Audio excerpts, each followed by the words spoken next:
Shandong LACHANCE Animal Health Product Company Limited is one leading grain feed active manufacturer in China, serving more than 6,000 feed manufacturers and over 10 million farmers in the husbandry industry, with the solutions to reduce production costs and improve production performance.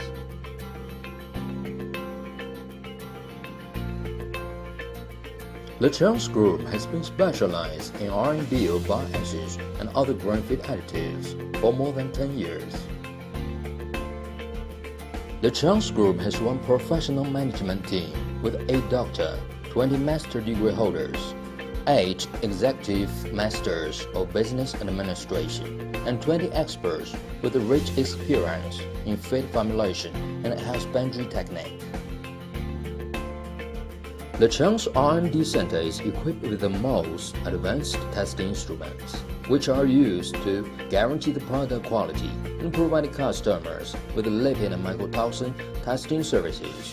The R&D Center has research centers for hepatobiliary and fatty acid metabolism. In July of 2014, LACHANCE obtained new feed additive certificate from Ministry of Agriculture of China. Bioacids can improve the digestion and absorption of fat effectively. LACHANCE now owns a number of invention patents for production facility, process, and testing method of bioacids. In 2011, LACHANCE invested $7 million and established the new factory with an annual production capacity of 4,000 tons of bioacids, which can be used in 50 million tons of feed and sell millions of dollars for feed manufacturers. LACHANCE launched happiness feed extracted from Eucommia omodis to replace some antibiotics and improve antioxidant capacity of the body, which plays an important role in promoting husbandry without antibiotics. In 2018, LACHANCE launched Eucobiotics, which is a safe and green product to inhibit bacterial growth, repel parasites, and protect the health of respiratory system and intestinal tract.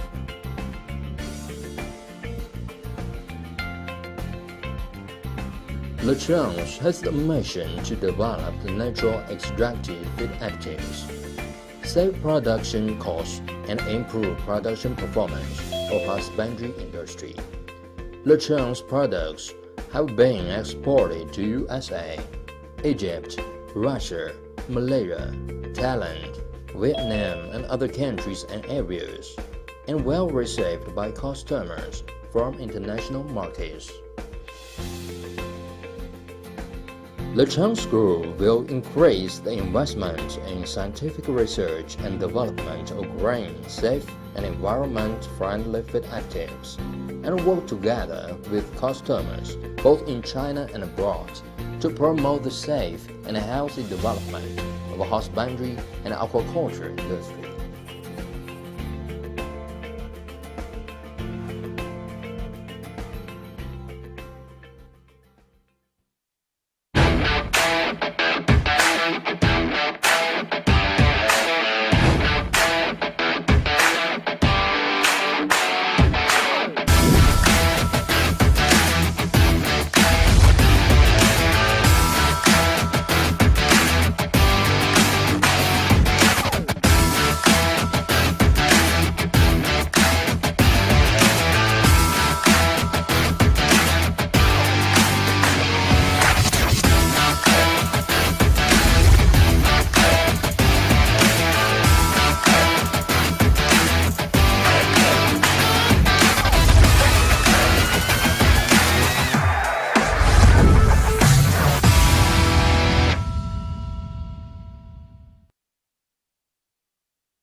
Good afternoon, ladies and gentlemen. Welcome to our webinar sponsored by Shandong LACHANCE Animal Health Products Corporation Limited, with the theme Strategies to Cost Reduction and Performance Increasement During Ramadan in Global Muslim Countries. LACHANCE Serve Global Tour, Muslim Specials. My name is Mia, and I am your host for today's webinar. Before we begin, please be reminded with our housekeeping rules. All microphones and videos of the attendees are automatically muted. If you have any questions to our speakers, kindly type your question in the Q&A box and we will entertain them right after each presentation of the speakers. Should there be any disruption during the webinar, please be patient and try to sign in again. Furthermore, we will have 4 poll questions in between the presentations, so feel free to participate in the poll. Please stay tuned with us until the end of this webinar and make sure you answer all questions so that you can receive a special gift from LACHANCE. Also, we would appreciate if you can join our LACHANCE regional groups to know more about them and connect for future business opportunities. All you need to do is scan the QR codes flashed on your screen of the area that you are from. So now, without further ado, I would like to introduce to you our first speaker. Our first speaker is a Ramadan Technical Service Manager at Shandong Longshan Animal Health Product Corporation in China. He worked for 16 years in the animal production sector as a ruminant nutritionist and dairy project manager across the Middle East, Africa, and China. He also published many papers in a scientific journal about the application of rumen-protected amino acids in ruminant nutrition on Holstein dairy cows and neonatal calves. Ladies and gentlemen, please welcome Dr. Sami to present his topic about the innovative solution for animal fat nutrition and liver health. Dr. Sami, the floor is yours. Good morning, good afternoon, good evening. I'm Sami Sadawi. I am a technical manager at LACHANCE Group. Today we have a presentation during the part of the conference. My presentation today titled Innovation Solution for Animal Fat Nutrition and Liver Health. During the presentation, we have a few parts, global overview first, and second, introduction to LACHANCE Group, and third, introduction to bile acid, and the mode of action and the mechanism, and the application, and we will give applicable cases for our trial here in China. And the last one, overseas customer. Today, the time and the world is a little challenge because some things is affected on us. So what is influencing us and the industry in animal production and the poultry sector? There are many reasons if we discuss about this. The first one, the feed price, the high feed price. And the second, the inflation and the interest rate, and also the fall and the energy price, supply chain, and the fluctuation and the change in supply chain and supply and the demand. And the labor price also affect. The war and the conflict, as example, what was happening at the beginning of this year, and the conflict in Russia and Ukraine as example, and the other conflict around the world. Drought and the flood also in different places in the world, fertilizer price and availability, and pesticide also, herbicide, the price and the availability, both of them is affected. Process limiter, as example, milk supply and slaughter. For feed price, I would give some slide in this part.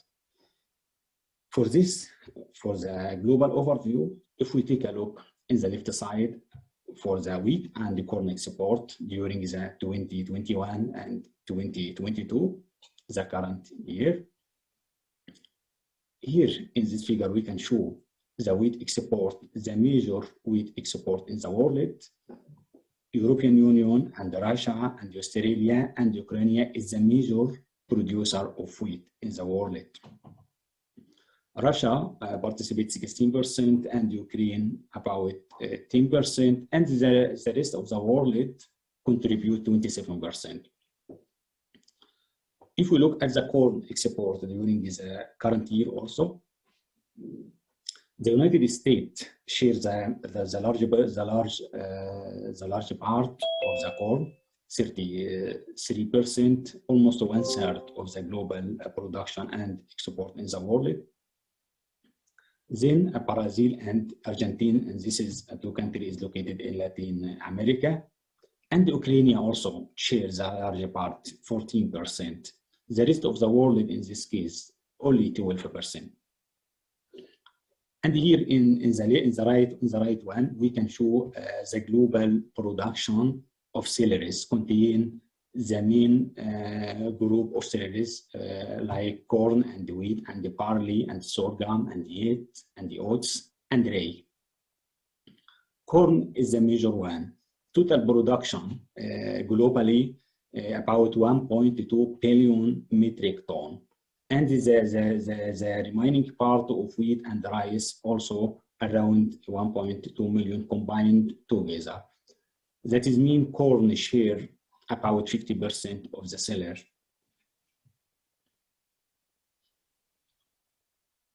The second one for the oil seed and export. Here we can take a look at the sun meal and sun oil. This is the two product is mainly produced in Russia and Ukraine.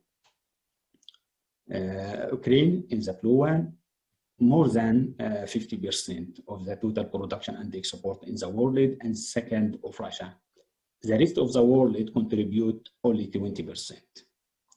For the oils, for the sun oil also, this is after manufacture of sun to produce oil. About 50% from Ukraine and 29% from Russia, and also almost similar 20% from the rest of the world. The other product, sunflower seed and rapeseed and rapeseed oil also, and all of this is used as animal feed, the source of animal feed to provide protein and to provide source of fat also. The share is a little different from 4% up to 17%. This is for Ukrainian side, and for Russian side from 3 up to 25%. That is for Russian side. The rest of the world is a major contribution in this part for the sun and the rapeseed oil. In the right one, we have the available amount to export for the wheat in the year 2020.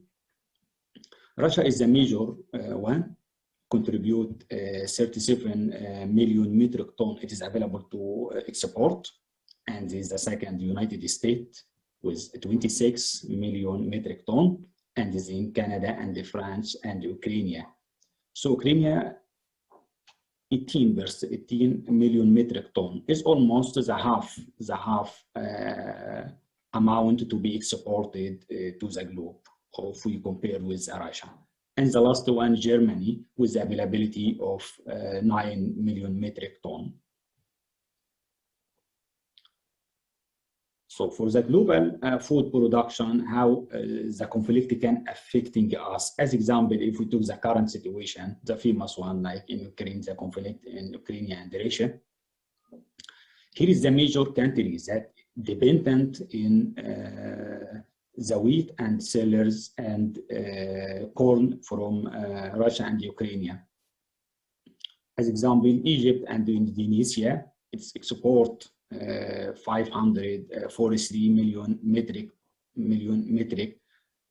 from Russia and Ukraine, and Pakistan and Turkish and Morocco, and the last one is Philippines. Okay. In the right one, we have barley and maize, and this is the share of the global market volume.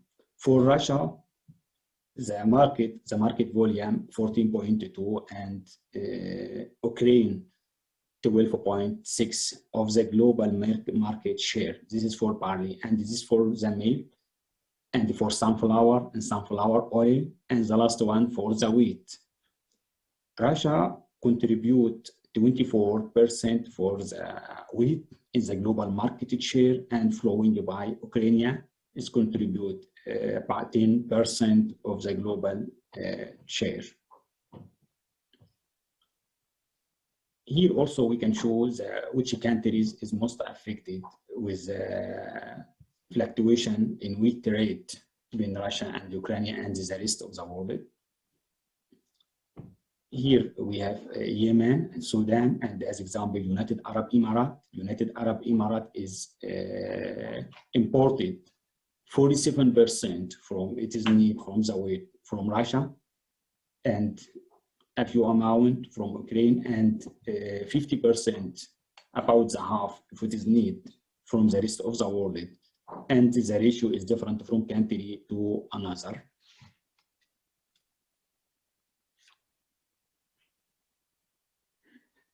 As we discussed, the inflation is affecting all our industry, and the rate of affecting is different from country to another. Here we took as example of the inflation developed in developed countries. We have selected 5 countries from the developed one, and we study the rate and the difference during that time. If we look at 2020 during the pandemic, the inflation is almost constant. At the beginning of 2020, after the world become a recovery, so the price started to increase. And the increase is different from country to another. Here, Japan is almost constant and similar before the pandemic. The inflation is different from country to another. As example, United States recording 16% higher inflation compared with the before the pandemic, and United Kingdom and Germany between 10 up to 13%. For the food price, the major index to measure the food price is FAO food price index. FAO food price index, it is a measure of monthly change of international price of a basket of food commodities. This group contains 5 categories of food commodities. Here, this is from 2007 up to 2021. The figure is quadratic and different in the response and shape of the price in the world. Sometimes is increased during a few years as here, and sometimes is lower. During the last year, the price is more increased and more higher than before. During the last years, it reached up 140. That is almost more than during the previous year, and this is a consequence of many factors, because the war, because the inflation, because conflict, in addition to other factors that affecting the supply chain and the food and the industry. For the milk price, we can choose this data is received by FAO from 2016 up to 2021. In 2016, in 2016, the milk price is stated in $30 per 100 kilogram of milk. And after that, it started to increase, and we have to stop in this time the quota in Europe and in America, and the pandemic that started at the end of 2019 and during 2020. And now the price is about 48 United States dollar per 100 kilogram of milk. If we compare the current price with 2016 price, so almost more than 50%, because this is a combination of the price and the many of factors that we discussed here at this time.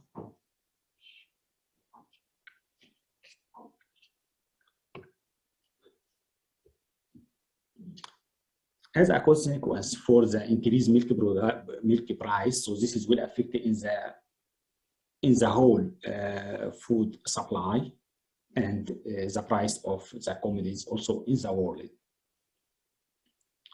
For the world milk production, in the milk, we have 5 categories. The main part of milk production is produced by dairy cows. Dairy cows contribute more than 80% of the milk production in the world, followed by the buffalo and then a few amount of goats and the sheep and the camel. For the world milk production, this is, we can show in this. Here we have the static and the value of our milk production from 2012 up to 2020. This is divided by the area and the continent in the world. We can choose that the major milk producer is coming from European Union in the green one, followed by Asia, including China and Southeast Asia, and followed by North America, coming from United States and Canada, and then followed by amount produced from Latin America, like Argentina and Brazil. The remaining small part is from the rest of the world. Total milk production currently is different from source to another. In general, now it is about 700 million metric ton.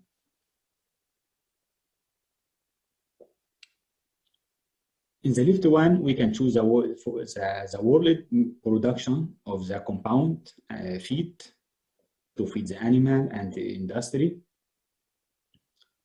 Broiler poultry consume about 28%, and this is the major part of consumed the feed, followed by the pork. For the beef and the dairy together, is contribute 22% to consuming the feed production. Layer hen consume about 14%. The last small amount from aqua and the pigs and other species. Currently, the global feed production is about 1.2 billion metric ton currently produced annually in the world. If we look at the global animal feed market during the 5 years annual plan from 2021 up to until 2025, we can choose the growth rate during the last year, 3.6. It is increased even during the current situation of pandemic in the world and lockdown, but also still grows higher and recording the growth rate. The average growth rate during the 5 years is to be 4% from 2021 until 2025. This is based in the average annual growth rate per year. For the 5 years, the incremental growth to be recorded more than 100 billion United States dollar during the 5 years. So this is can give to us an idea about the shape and the performance and the growth rate of the feed industry in the globe. In the globe and in the market, there are a fragment because there are several players occupying the feed and the market industry in the world. as example for the Cargill, New Hope, and other major players in the world. Generally, the market impact is positive and they take plus. For the milk and the feed, we price this in the previous slide. So here we can show for the meat production in the world during the last few years by the million metric ton. The major source of meat in the world by poultry is almost the major part, and the second from beef and veal, the gray one, and a small amount from small ruminant from sheep and goats. For the global egg production is still continue also to grow. Development of the global egg production from 2008 until 2018, starting from 50 million ton, and now is reached nearly to 80,000 million ton of egg production globally. If we take a look, the chart is an increase is linearly from 2000 until now.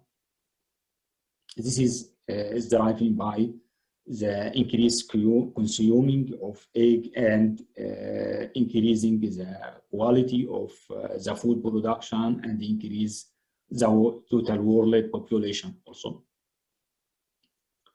In this part, we give a brief introduction to LACHANCE Group. LACHANCE Group is started in 2004, headquartered in Jinan in Shandong province in China, in east of China. And the factory production is located in Sikha County in Shandong. LACHANCE always developing green and safe and efficient additives to serve a global feed industry. It is aimed and pursued and has won the trust of customer and the steady growth of market sale. This is a certificate of approval of using bile acid as a feed supplemental in animal nutrition. This certificate is issued by Ministry of Agriculture in China. Some certificate such as GMP, Good Management Practices, and for there are other certificates for ISO and for management also. Source of bile acid during there are many steps to manufacture and sciences bile acid. Start from saponification and oxidative decolorization and filtration, and the last one of drying and package and storage. For bile acid, this product is halal product and doesn't contain any other derivative that affecting our religious. That the commercial name is Ronin, and this is to be used in the marketing and in the selling area. If we talk about bile acid sciences, we can show in this figure the procedure and the step of sciences bile acid. The first one, bile acid is manufactured sciences in the liver from cholesterol via CYP7A1, that is 7 alpha hydroxylase, to convert to primary bile acid. Primary bile acid is a cholic and chenodeoxylic acid. Then to combine with taurine and the glycine before stored and secreted in the bile. After that, to be secreted in the small intestine after eating. In the small intestine, in ileum, to be absorbed via ESBT. It is apical sodium bile acid transporter. Then to return back again to the liver via peripheral circulation. About 95% is returned back to the liver for resynthesis and to reuse and to resecretion again. The remaining part is a small part, about 5%, and this is to be reached to the large intestine. In the large intestine, the primary bile acid to convert it to secondary bile acid by microbiota located in the large intestine. Secondary bile acid like the deoxycholic acid and the deoxycholic acid and also the oxalic acid. Some amount is reabsorbed again and returned to the liver, and some amount is to be exerted in the face. This is the first part. The second part, in the small intestine, after absorption of bile acid, is activation several nuclear receptors. The mean of this FXR and the TGR5. FXR, it is a farnesyl X receptor, and this is to be active. This is the bile acid receptor, and to be activated when combined with bile acid when it's reached to the small intestine. FXR is participating in controlling lipid metabolism by activating several genes that involved in lipid metabolism. And also TGR5, it is Takeda G protein coupled receptor 5, and this also is a nuclear hormone and also is activated by bile acid in the small intestine. The mode of action of fat digestion and the role of bile acid. The fat, globules, and the lipid to be emulsified by bile acid. Bile acid making emulsification, that is meaning increasing the surface area to be available for absorption by lipid enzyme. We can show here is the bile, here is the fat, and here is the bile salt. Bile salt is a compound with the fat to make emulsification and the droplet and micelles. After that, to combine with the lipase to make micelles. This micelles to be absorbed via a small intestine wall. After that, to be recompounded again to make triglyceride and to carry out by lipoprotein to the lymphatic to be secreted and stored in the body tissue. So in this case, fatty acid emulsification and the micelle formation in the small intestine is the important part, and the important step in the efficient and the absorption of fat in animal. And here we can show also some details about the digestion and the absorption. The details is explained in the previous slide. As bile acid and the fat and most of other nutrient is controlling by fat. So fat is the primary function and is doing a large work and important function in our body and the metabolism of food. A brief summary of fat of liver and this function, you can summarize here. This is just a brief, but this is not all. This is just the main important.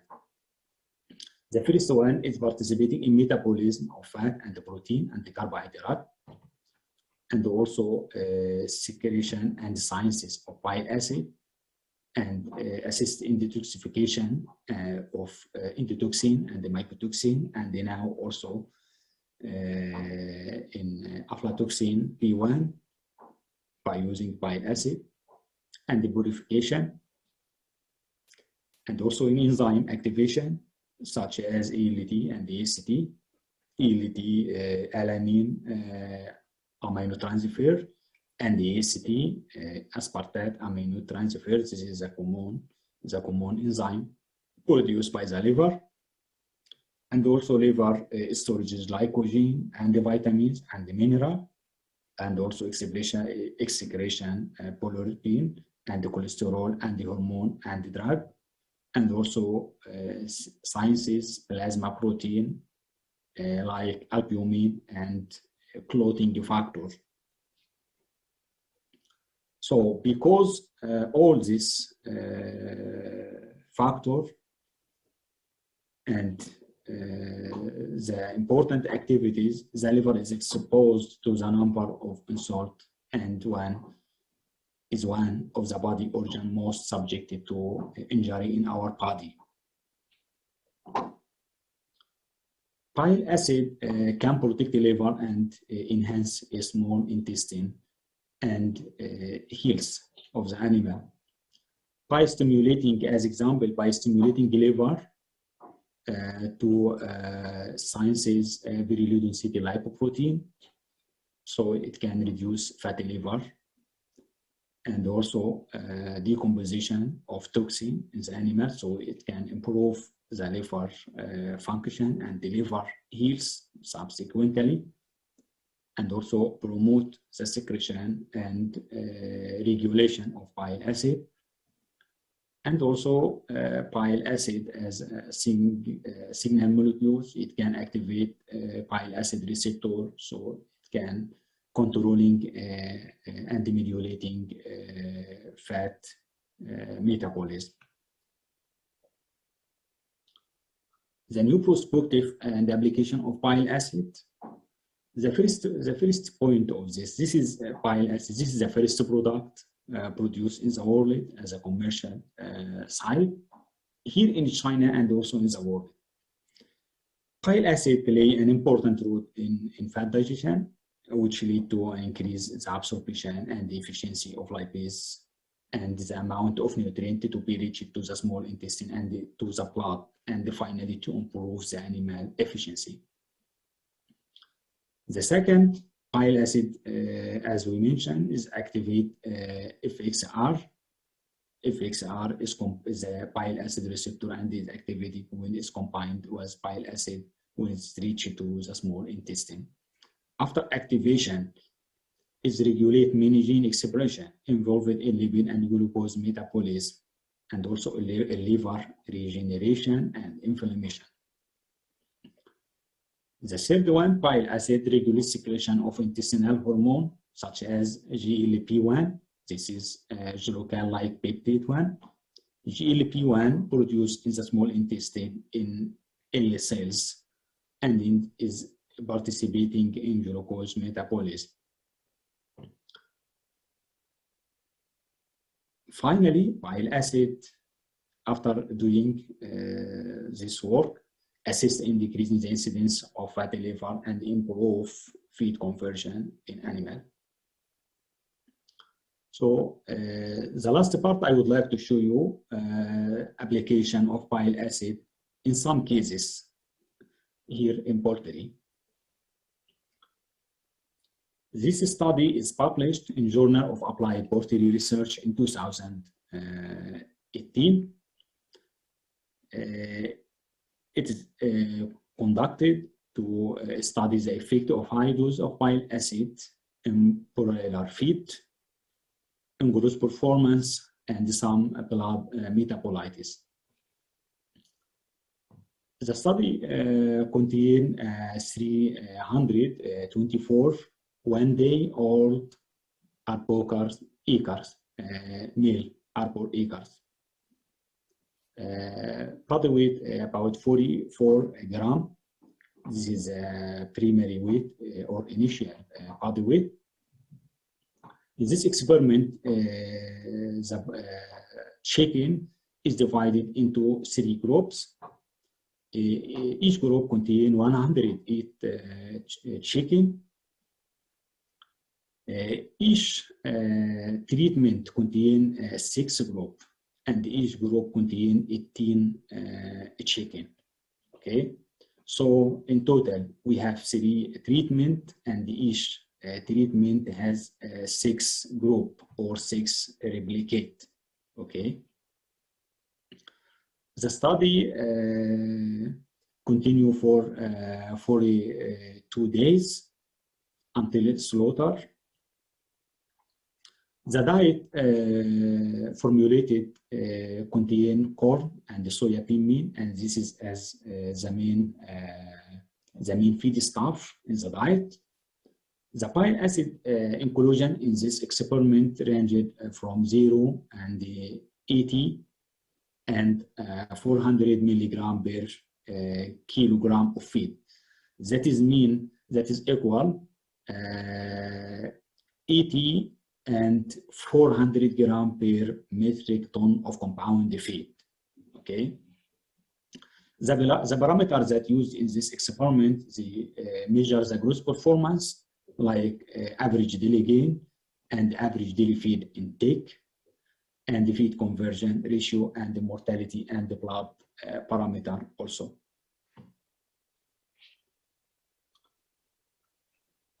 And here, this is the feed composition and the feed ingredient. During the experiment, the chicken fed to ration or to diet. The starter feed, this is during the first 2 days of the experiment. And the second diet, this is the finished diet from 2020 at the slaughter or at 42 days. Okay.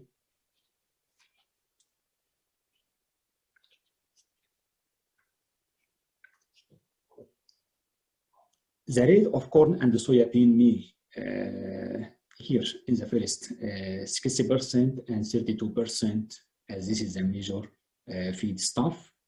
And in the second diet, in fisher diet, it is decreased the amount of soy to decrease the crude protein in the diet. So in the first diet, in the starter diet, the crude protein 21%, 21.5% exactly, and it decreased 1.5 in the grower diet to be 20%, and the other feed stuff and the premix. Okay, so this is the feed composition in this diet. In this experiment also they add some amount of methionine in the diet to improve the metabolizable and the profile of amino acid. If we look at the result of this experiment, we can show here the result and how bile acid can affect on growth performance of the chicken, broiler chicken. The body weight at the end of the experiment is higher for chicken receive the second treatment, 80 milligram bile acid. It reached 2.3 kilograms, and it is higher than the other two the other two treatment. If we look at the second stage of the experiment, average daily gain and average daily feed intake and the feed growth ratio, feed conversion ratio is improved also in the second one. So we will take inside a look at the end of the experiment, the time of slaughter and complete the experiment. So we can show the average daily gain and the average daily feed intake, and subsequently feed conversion ratio is improved in the second treatment. Second treatment, the chicken supplemented with 80 milligram bile acid per kilogram compound feed. So the average daily gain per day 54 gram per day, and it is higher other than two treatment, about 3 grams improved and higher in other two experiments compared with the control and 400 gram treatment.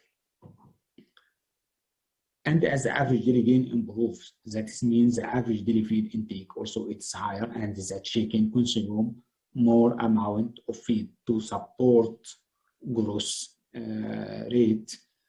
And as a result of improved average daily gain and increase the feed intake, so this is lead to improve the feed conversion ratio.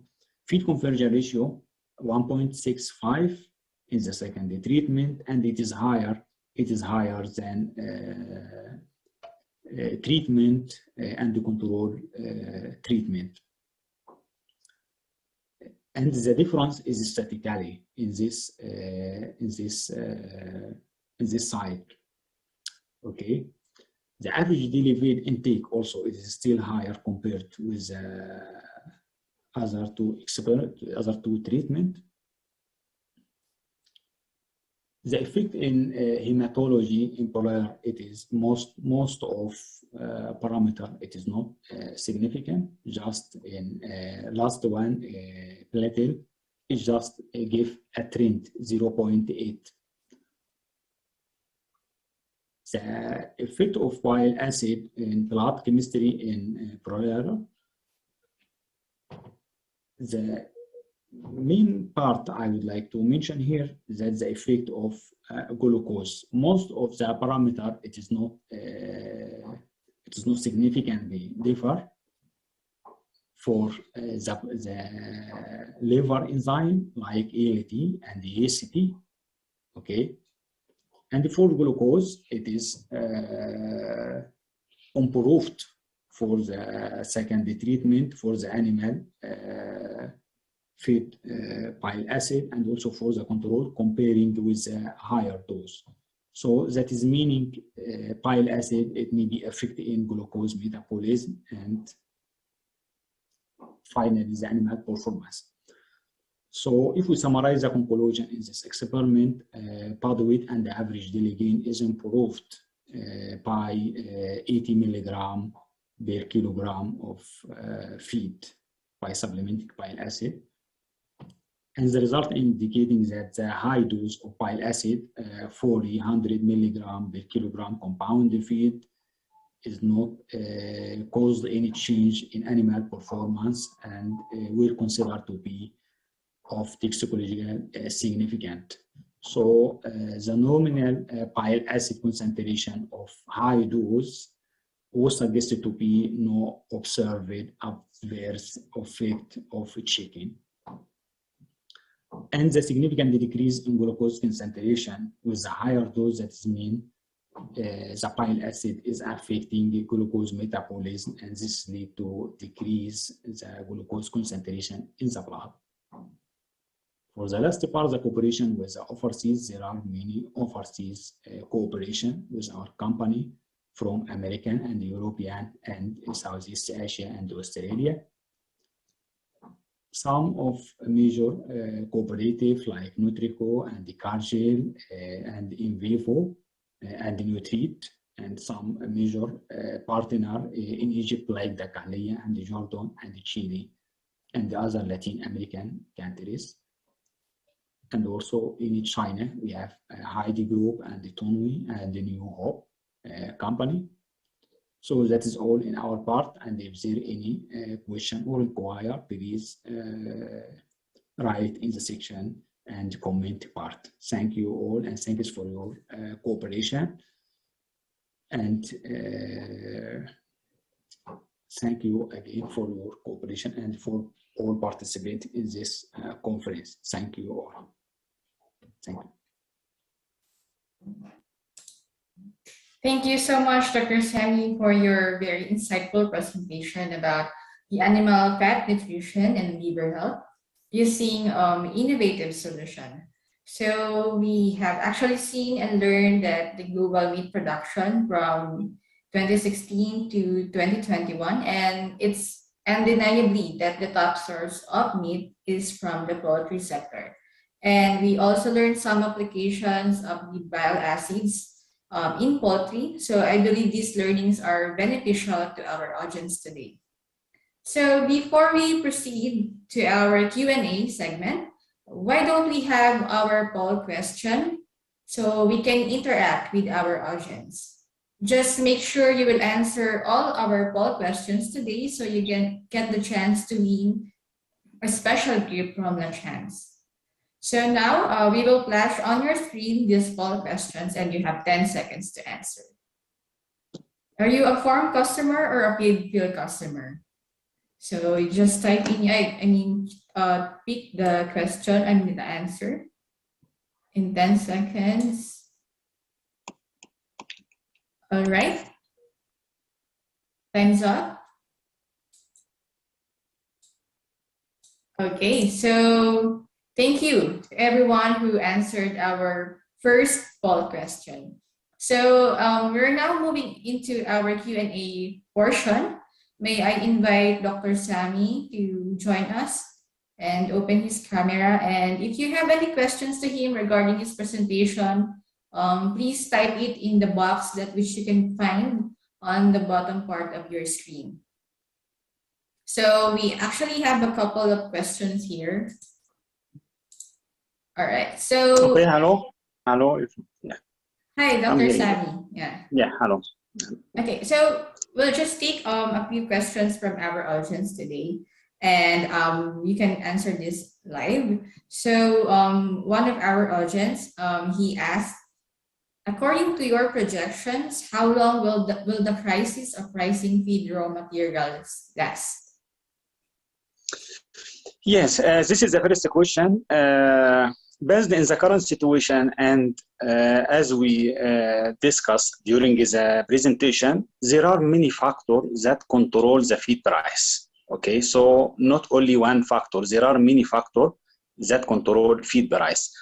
And most of this is out hand, not our control in us. So for us in the current time, what we will do, we can try to manage the feed and the management. As example, try to manage and reformulate the diet to decrease the cost and to save energy in the broiler feed. So this is as example, and this is one solution. There are many solutions, and this is just as example to solve this. If we try to decrease the cost by saving the energy and to minimize the energy in the diet, so this can decrease the cost. So finally, it will be beneficial for the producer and broiler feed for this point. This is just, I try to summarize the question as soon as I can. Okay. All right, so I hope that answered your question. So moving on to our second question, can you explain how much normally bile salt and lipase are endogenous produced to the broiler? Okay, for this question, this is a good question, and based to answer this, based in the research and the trial conducted by LACHANCE group last a few years and published in scientific journal, broiler chicken can tolerate up to 400 milligram per kilogram feed. That is mean to add up to 400 gram of bile acid to 1 ton of compound feed.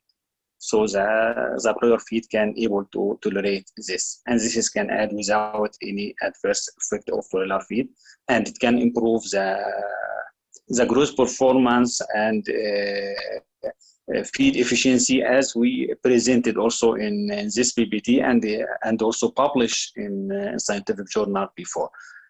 Okay.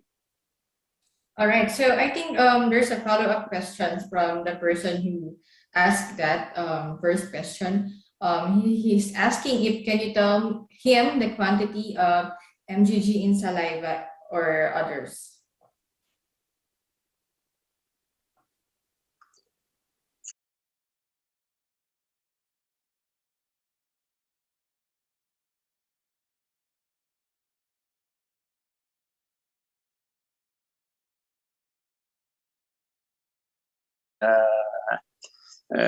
In the age of animal in each species, as example, in broiler chicken, the amount produced is different from small chicken, and the old chicken is different from layer from a small layer to the old layer that that chicken produce egg, and also is different from breeder chicken, the small one than old one. So this is just not similar in the production.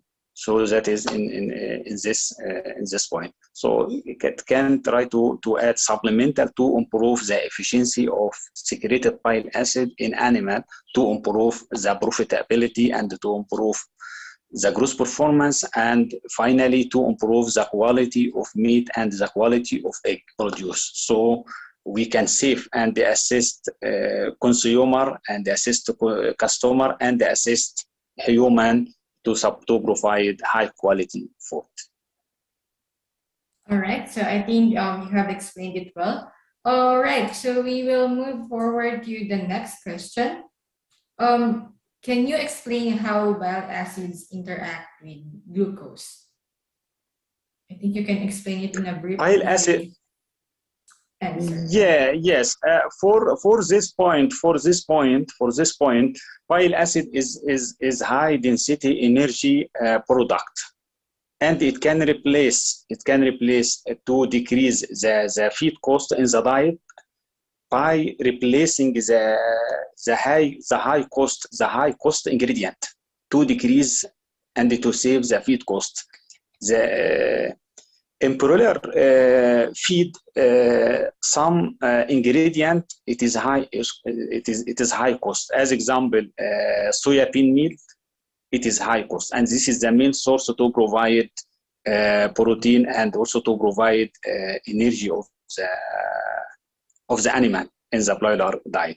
The protein in chicken in the starter one, it is high. It can up to 21%, and even 22%, and sometimes 23% even in some time.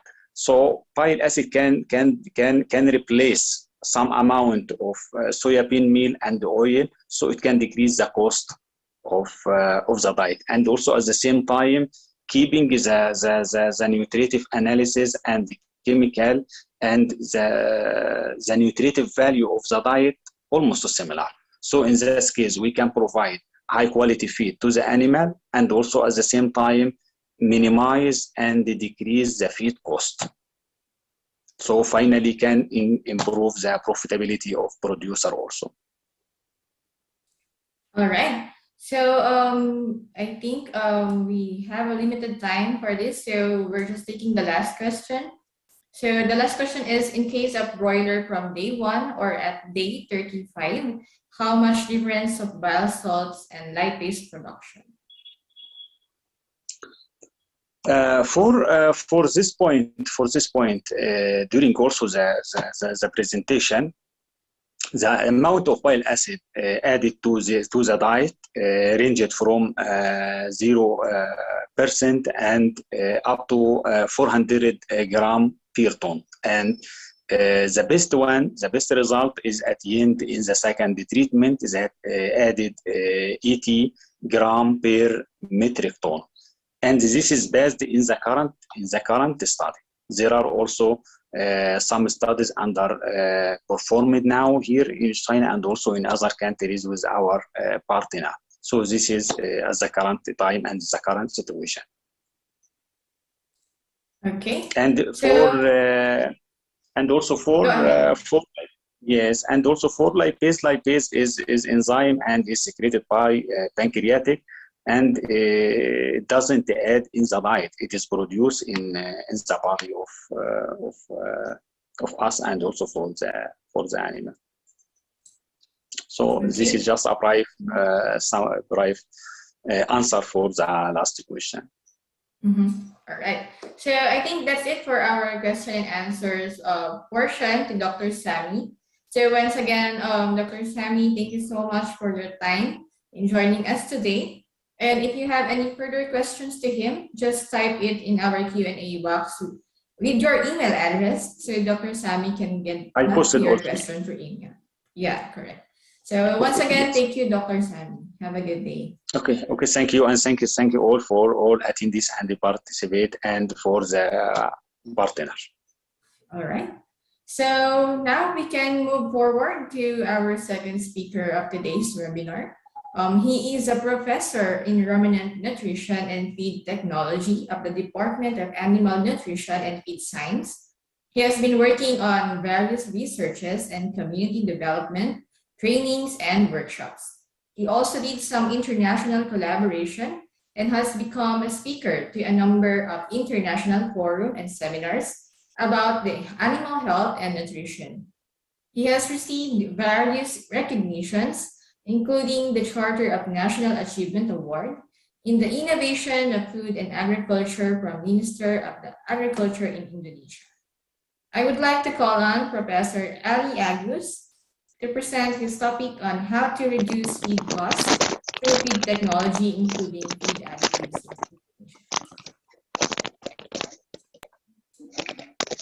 Good morning, everybody.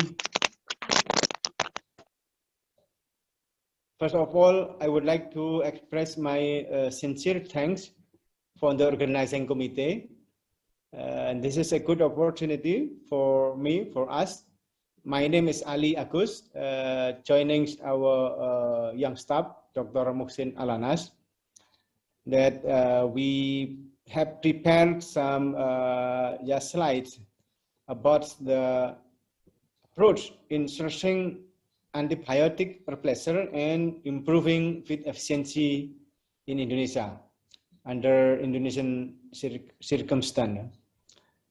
Let's introduce myself briefly. I'm the lecturer from the Faculty of Animal Science, Universitas Gadjah Mada, Yogyakarta, Indonesia. My research interests so far, more or less for 20 years ago, more than 20 years ago, focusing on the feed technology and also animal nutrition. I graduated from France, at INRA, France.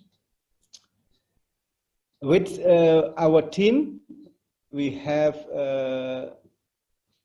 done some trials in poultry nutrition, especially because since a couple of years, we are concerning about how to formulate rations that's more cost effective.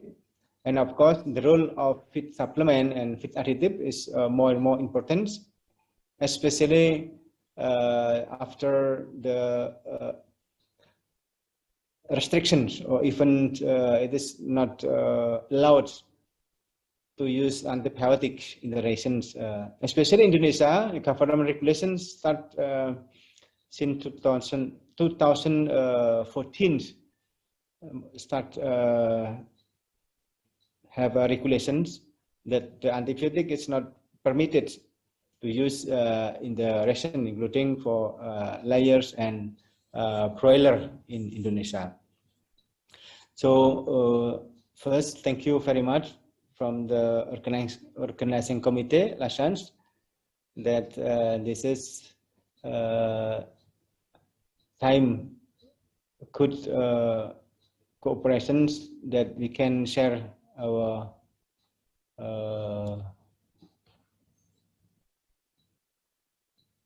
experience in the Indonesian situation.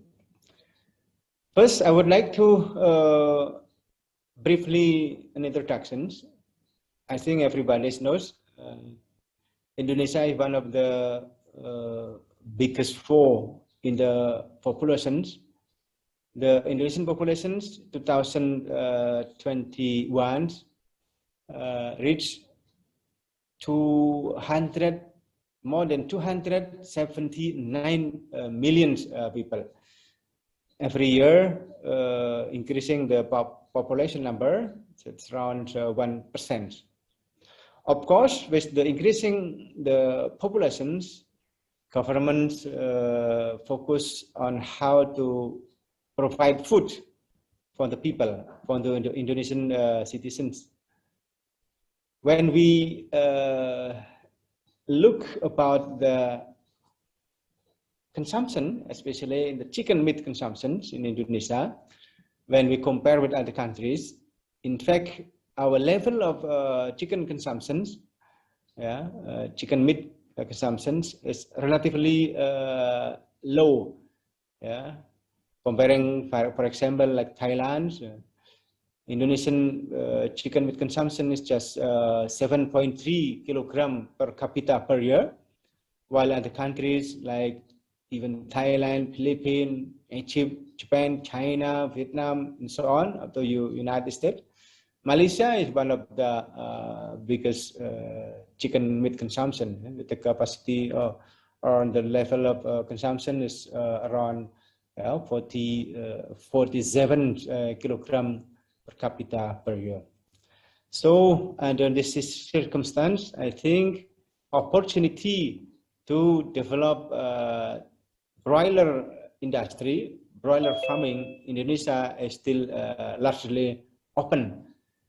For example, with the number of populations to 179 million people, when the level of chicken meat consumptions increase, for example, by 1 kilogram per capita per year, it means the number of chickens must be produced, feed must be produced, and other business related in, like of course, raw material of feed, maybe protein feed, and also feed supplement, feed additive, and so on. It will also increase in the near future. This is a figure of poultry industry in Indonesia. When we compare more or less 10 years ago, and 10 years ago, the production of broiler, for example, that consists of 42% of the total of productions, and the times still at the level of 9 million ton kilogram, ton, around 9.5 ton of broiler.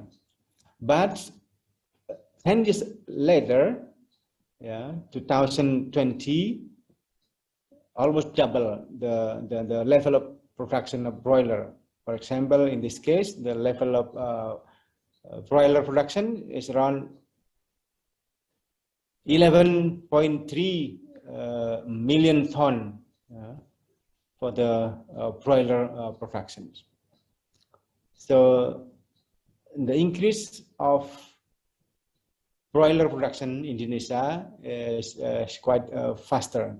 The growing of the broiler industry in Indonesia is significantly faster and grows quite well. And then about the feed production and feed consumption in Indonesia, from this figure, we can see that almost 90% of commercial feed productions is to livestock, while around 10% is for aqua feed.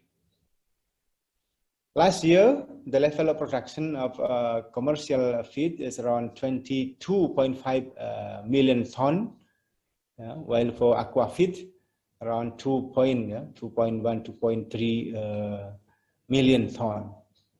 So the development of feed mill industry from 2 years, this figure we can see from 2010, for example, up to 2020.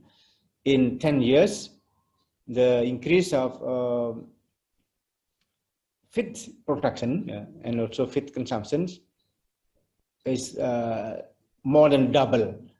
In 10 years, the livestock feed productions double from 10.7 million ton in 2010, but in 2020, becoming 22.5 million ton.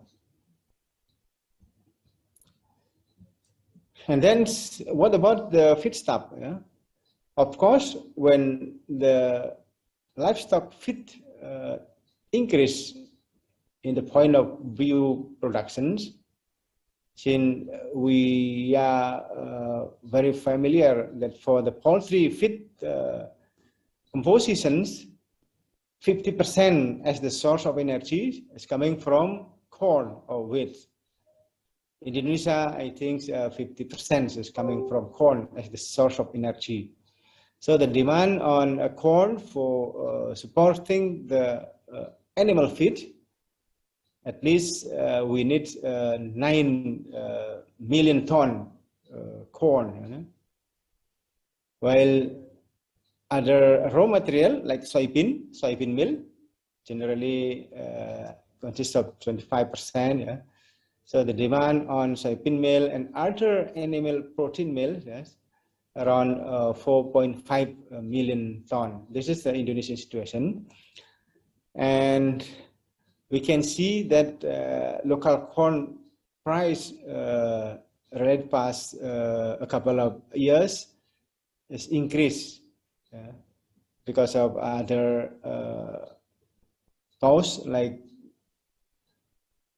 the problem of the corona, COVID, and so on, that limits the transactions among the countries, while our corn production is also limited, not enough to cover 100% of corn demand in Indonesia. That's why the feed cost in Indonesia since at least 3 years ago, from 2019, from 2019 up to now, like 5 months ago, or 2021, we can see here the figure that the price of soybean meal fluctuates and also tends to increase. Last year, the increase of soybean meal price is also significant. The same issues for corn. The corn price tend to be higher. Even the price is more than 10% higher than before. Like this figure here, the price of corn is almost 5,000 rupiah. It seems how much in US dollar, but the percentage of price increasing more than 10%. This is a case that should be anticipated by all of the farmer and poultry industry. The cost of feed costs will be a challenge for Indonesian livestock industry, Indonesian poultry industry especially. That's why our concern is how to find out the alternative of raw material that is abundantly available under Indonesian circumstance. One of the potential of local feed raw production, that is palm kernel meal. But we understand that palm kernel meal is even can be used as protein sources, but this feedstuff cannot be used directly for the poultry. Since a couple of years, a challenge and a trial to use palm kernel meal in the broiler rations or in the poultry ration generally is still quite low, less than 3% in the ration. But already good, even this is around 3% of palm kernel meal can be used as the feed component, feed ingredient. Maybe for you that is not so familiar, what is the palm kernel meal? The palm kernel meal is produced of palm oil. Indonesia is one of the biggest palm oil plantation in the world. Maybe the production of palm oil in the world is almost 60%, while the area of plantations not less than 12 million hectares in all over part of Indonesia. That's why Indonesia considered as one of the biggest palm oil plantations.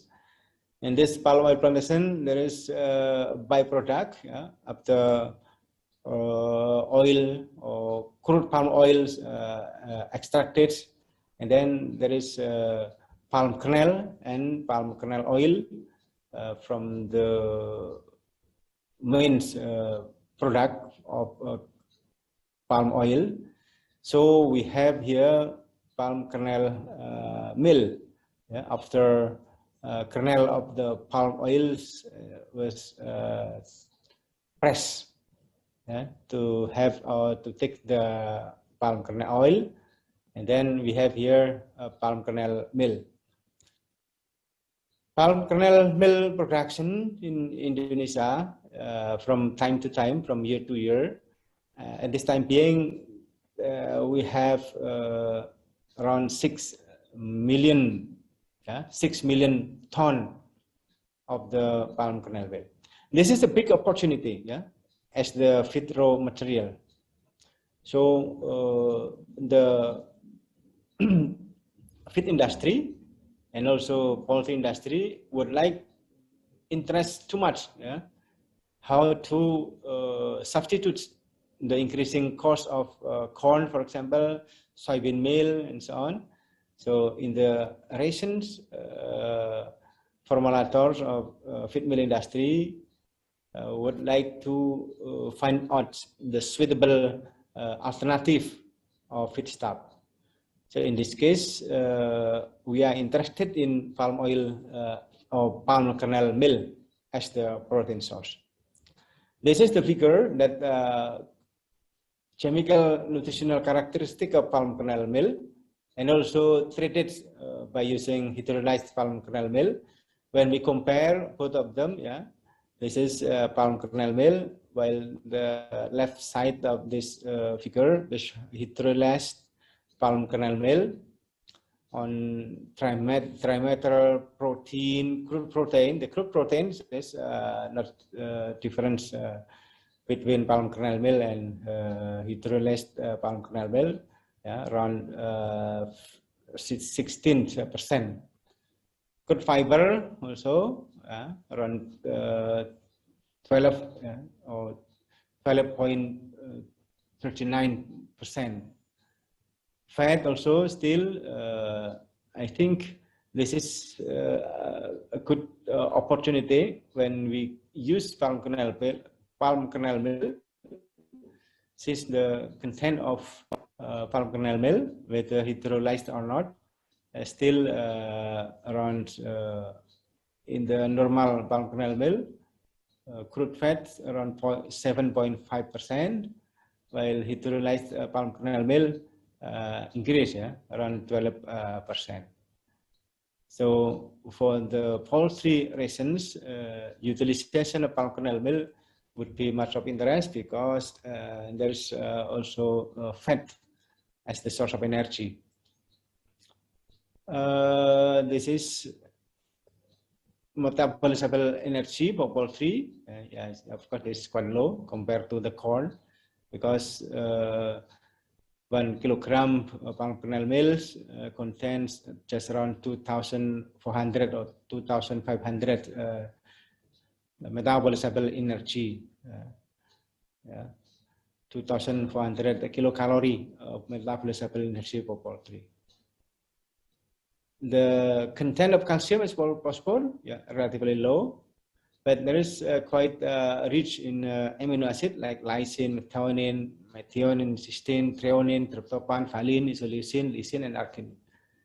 So we can see here that the composition of amino acids in the palm kernel mill is also quite interesting. This is interesting to see. We have done also a trial, the utilization of palm kernel mill as the protein source.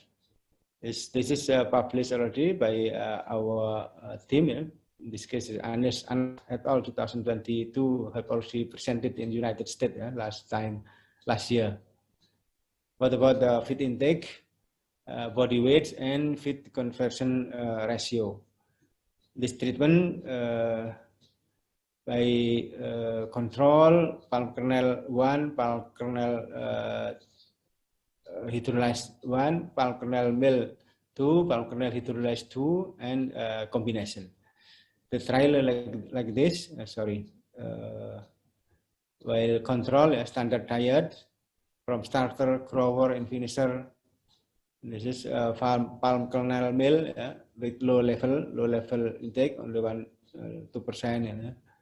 But for the other treatments, like here, treatment 3, 4, 5, and 6, level of PKM is higher, like hydrolyzed PKM or PKM only without hydrolyzed, from 3%, 7%, and up to 10%, the utilization of palm kernel meal. And also we try to use a combination between palm kernel meal and hydrolyzed palm kernel meal. So we have 6 group of treatment. We will see what about the feed intake, for example, is here. Feed intake, body weight, and feed conversion ratio.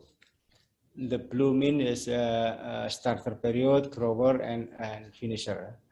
But from this table 3, this is in fact palm kernel meal that we use for soybean meal substitution, up to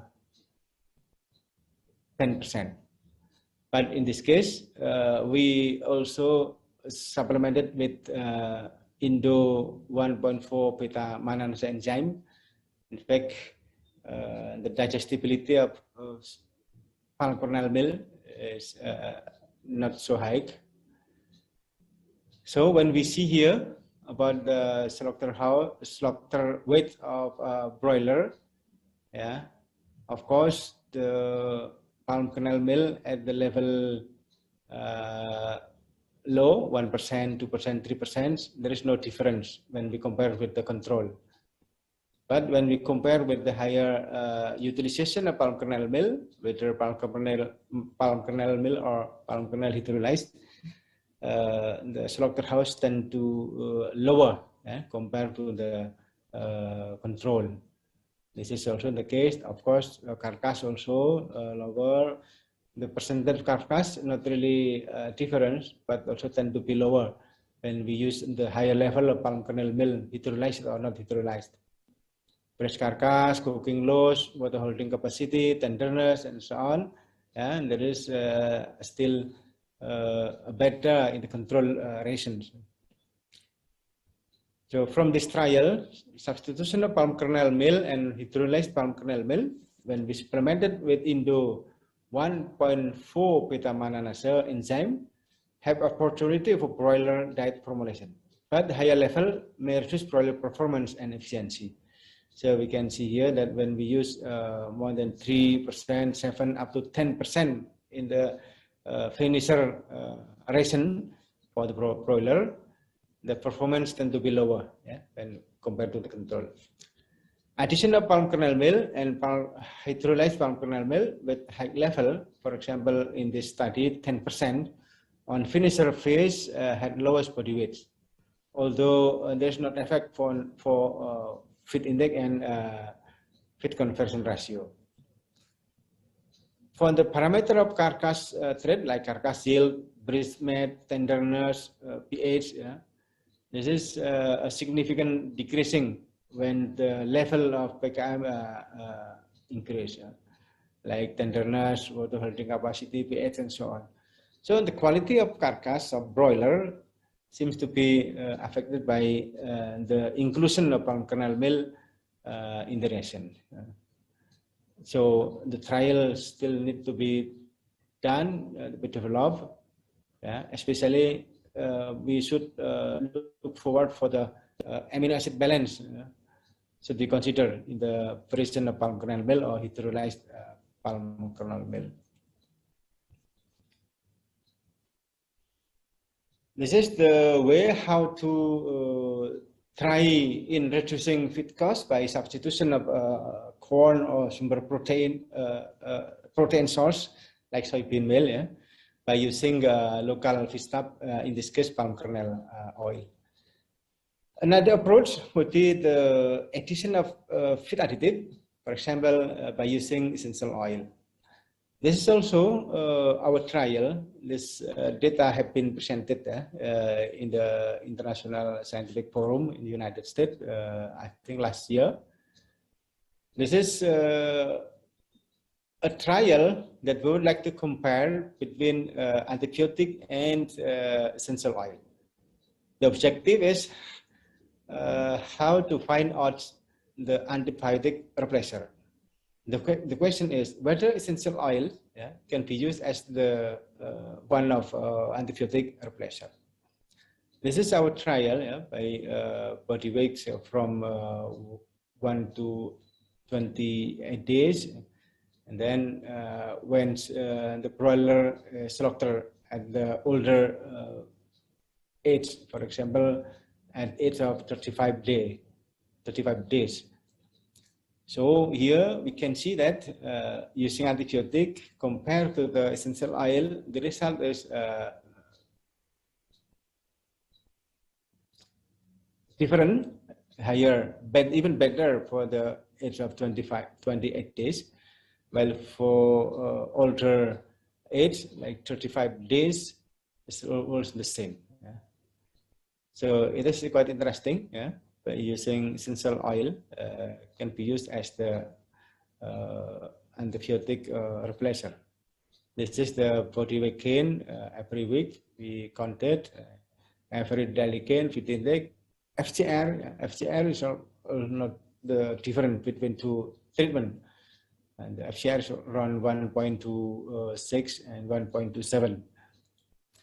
And on the parameter of mortality, yeah, by using antibiotic compared to the essential oil application, seems there is not very clear comparison, but essential oil seems to be effective, yeah, to decrease or to limit the mortality. This data on the speaker indicated clearly and statistically significant. By using essential oil have lower mortality comparing to the utilization of antibiotic. So in these situations, the average mortality of Indonesian broiler farm is around 6 to 7%, which was observed in the antibiotic treatment, while essential oil seem to be able to improve the mortality rate or to decrease. It means to decrease or to limit the mortality rate of the broiler by using essential oil. Yeah, this is a result that we have done. And then on the point of view, carcass parameter, for example, body weight, then carcass presentation with quality, pH, cooking loss, serve force, water holding capacity, moisture, and so on. When we compare the control between the essential oil, yeah, it seems the control means by using also antibiotic. So essential oil addition in the drinking water, on the 1 milliliter per liter water, increase increase the carcass yields, improve cooking loss, tenderness, and water holding capacity. I think as the parameter of broiler meat quality, this data would be much of interest. It seems to be potential for antibiotic replacer. And other trial by using organic acid. By using organic acid, when we compare with antibiotic, with antibiotic and organic acid, we can see here from the age from 0 up to 35 days of the farming. Yeah, here we can see. But between antibiotic group, without antibiotic group, and also organic acid, seems there is no significant difference.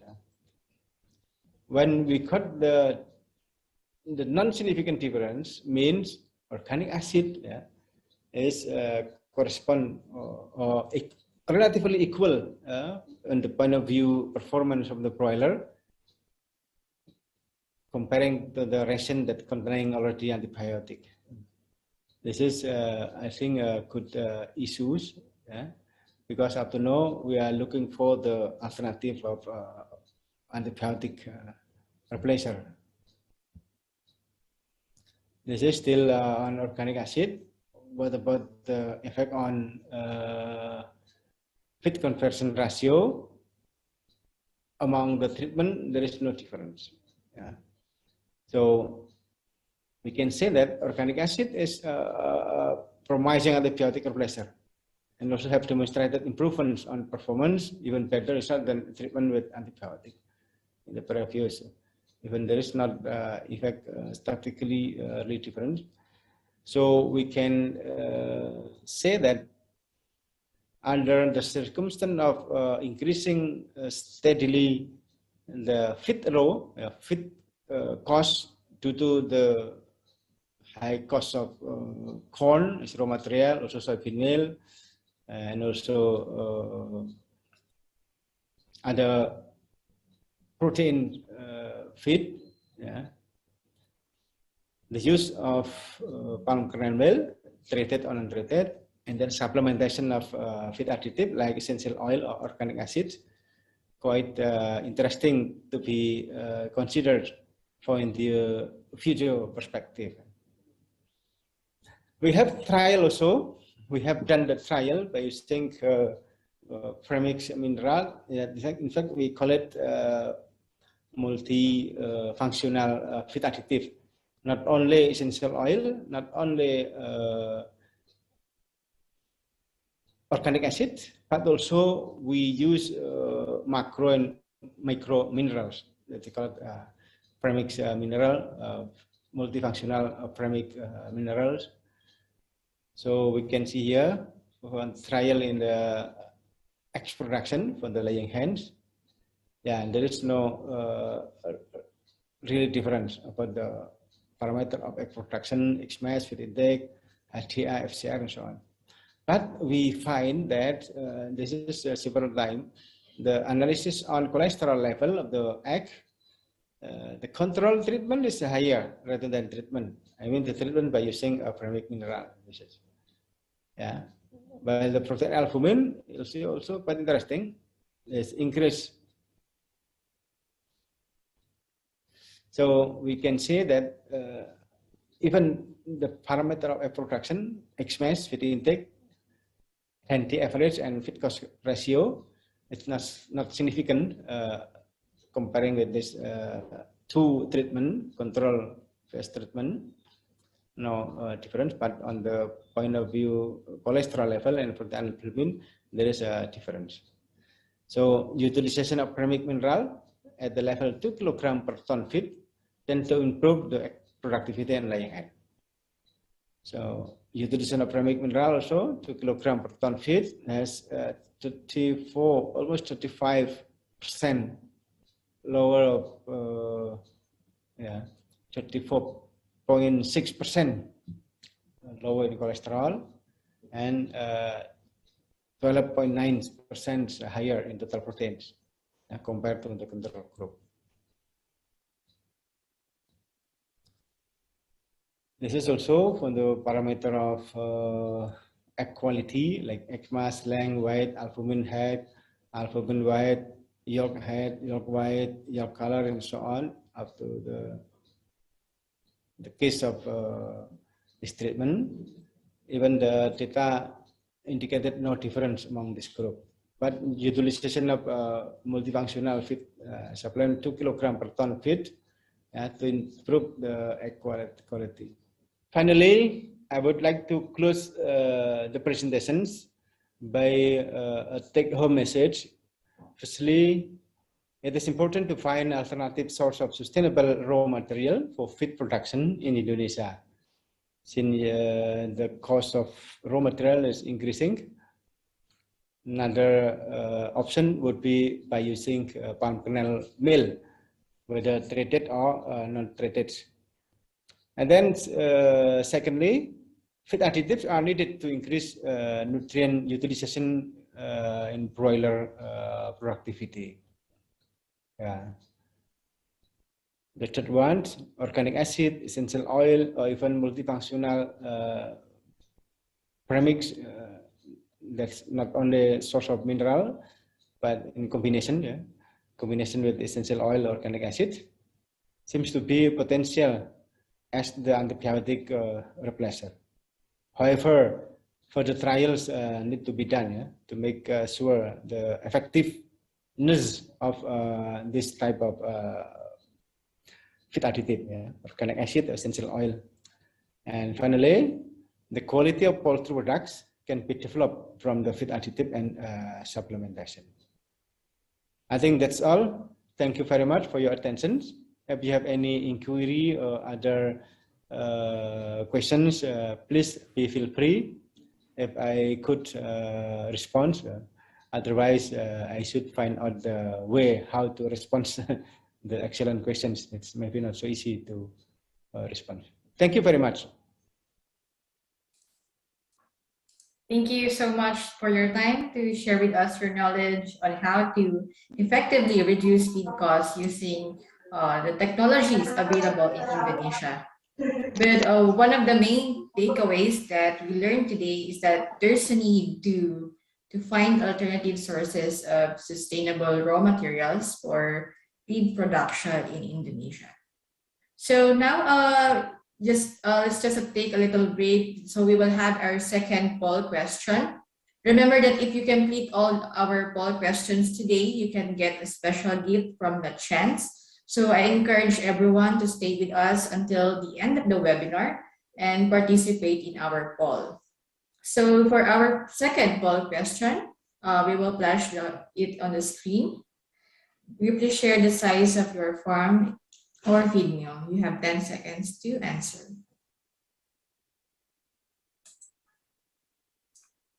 Okay, time's up.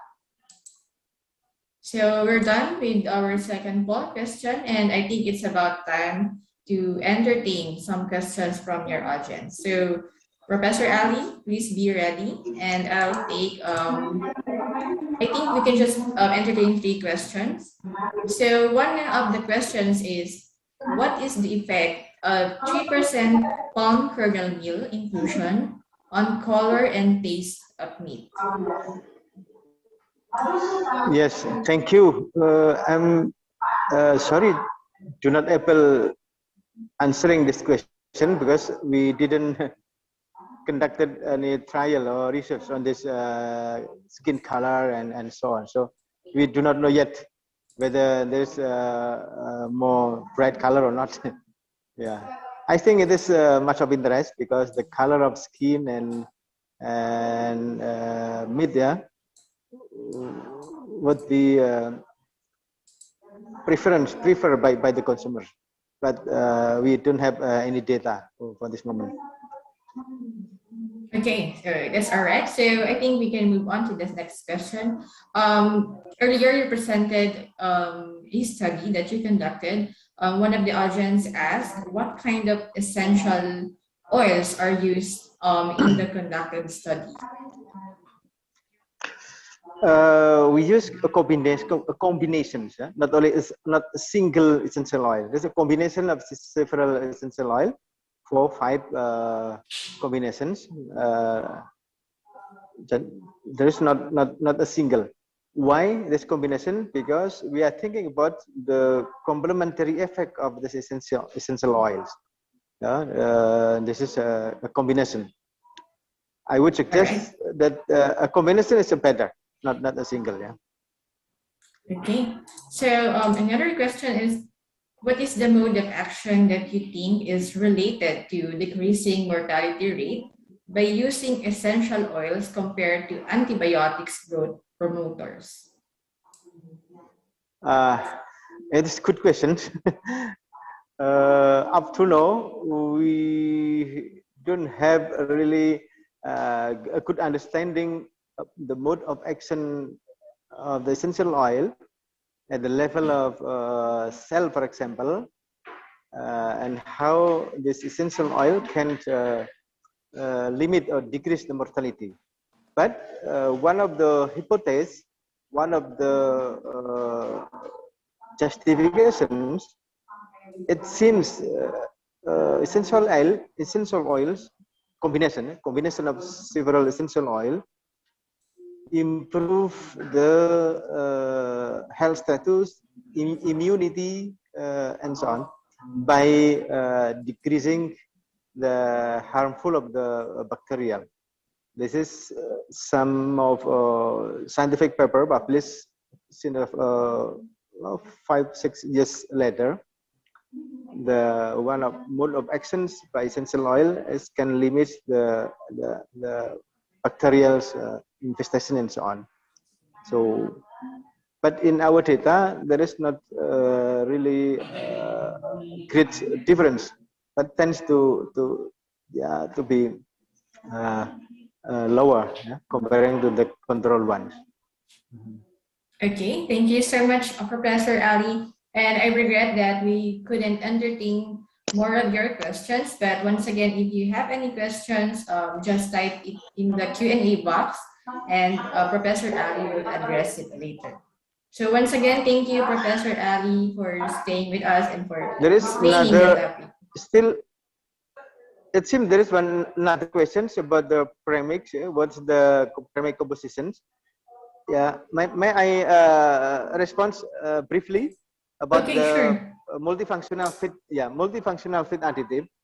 We consider that a single effect of like essential oil and then combination with organic acid. We use the organic acid like butyric acid, yeah, and citric acid with a low dose, low level, and then we combined with micro minerals, completed with like essential oil, organic acid, micro minerals. That's we compile, we make a mix of this supplement or food additive, and it would be of interest in the future. So I think it is a challenge to find out the antibiotic replacer by a combination of feed additive and its line, a combination. Yeah, I think there is a good challenge for the future. Thank you very much. Sorry for. It's all right. So thank you once again for your time and have a good day. Thank you. Okay. So we're now going to our third speaker for today's webinar.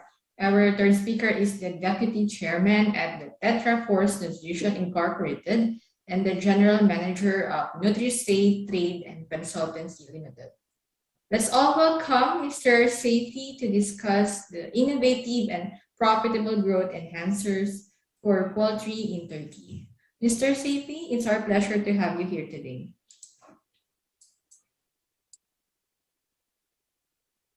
Good morning and good afternoon, everybody. My name is Saifi I, and I'm from Turkey, and I'm the board member of Tetra Force Nutrition Company in Ankara, which is capital of Turkey. And before I start my presentation, I think it's going to be better to introduce myself. And I worked with a lot of international company in my professional background. And in my experience, I gave a lot of professional suggestion, advices to some certain region of the world. And I was giving the technical service on the feed milling technology and the poultry nutrition to some certain region in the world, like Middle East, Africa, Russia, South Asia, and South America to some extent. And then I left the multinational companies. Then we established our own company with my partners, which is Tetra Force. And now we have been distributing LACHANCE company in Turkey. And thank you very much organizing this webinar for LACHANCE Group, and thank you very much for you attending this meeting. And today I'm going to talk about the growth enhancer, innovative and profitable growth enhancer for poultry. And this is my agenda during my presentation. First of all, I'm going to talk about the global effects on the poultry nutrition. Then later on, I'm going to talk about the Turkey overview in terms of the animal industry and animal production, what's happening for the time being in Turkey. And then later on, I'm going to share some certain production figures in Turkey, not only for poultry, but also for other animal industry. And then later on, I'm going to talk about the alternative growth enhancers. And then later, I'm going to talk about the bile acid concepts. And then we are going to share some results of commercial trials, both in the broiler and also the layer industry in Turkey.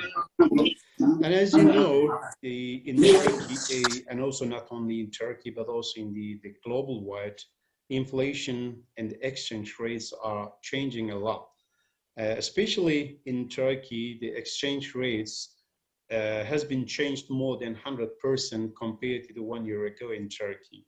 So these kind of things is impacting the price of the food and also the other the goods in the country. And of course, as you know and as you're aware, the raw material supply is facing a lot of difficulties, and then raw material prices are going up every day. So this kind of things impacting the feed cost, and then the feed cost, of course, is one of the main important part of the total animal production cost. That's the reason the animal production cost is being increased by such kind of reasons. And energy cost is flying nowadays, and lots of reasons for that. And finally, we are now facing and seeing the war between Russia and Ukraine, and this war also impacting the energy and fuel costs in the world, not in the country, but also in all region in the world.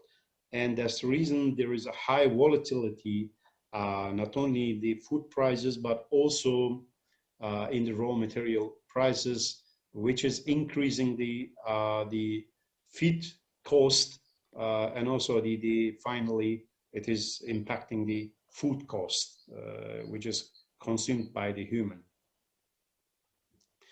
And when you look at some exchange rate of the US dollar and also the euro, it is now 14 to, I need to say it's very close to the 15 lira. And the euro, when it's come to the euro is a little bit more than the 16 lira. So when you compare this 16 lira in terms of euro exchange rate, compared to the 1 year ago, it is, I need to say, it is doubled. And I can say the same things for the US dollar. So this is really unpredictable increase in the US dollar and also the euro in the country.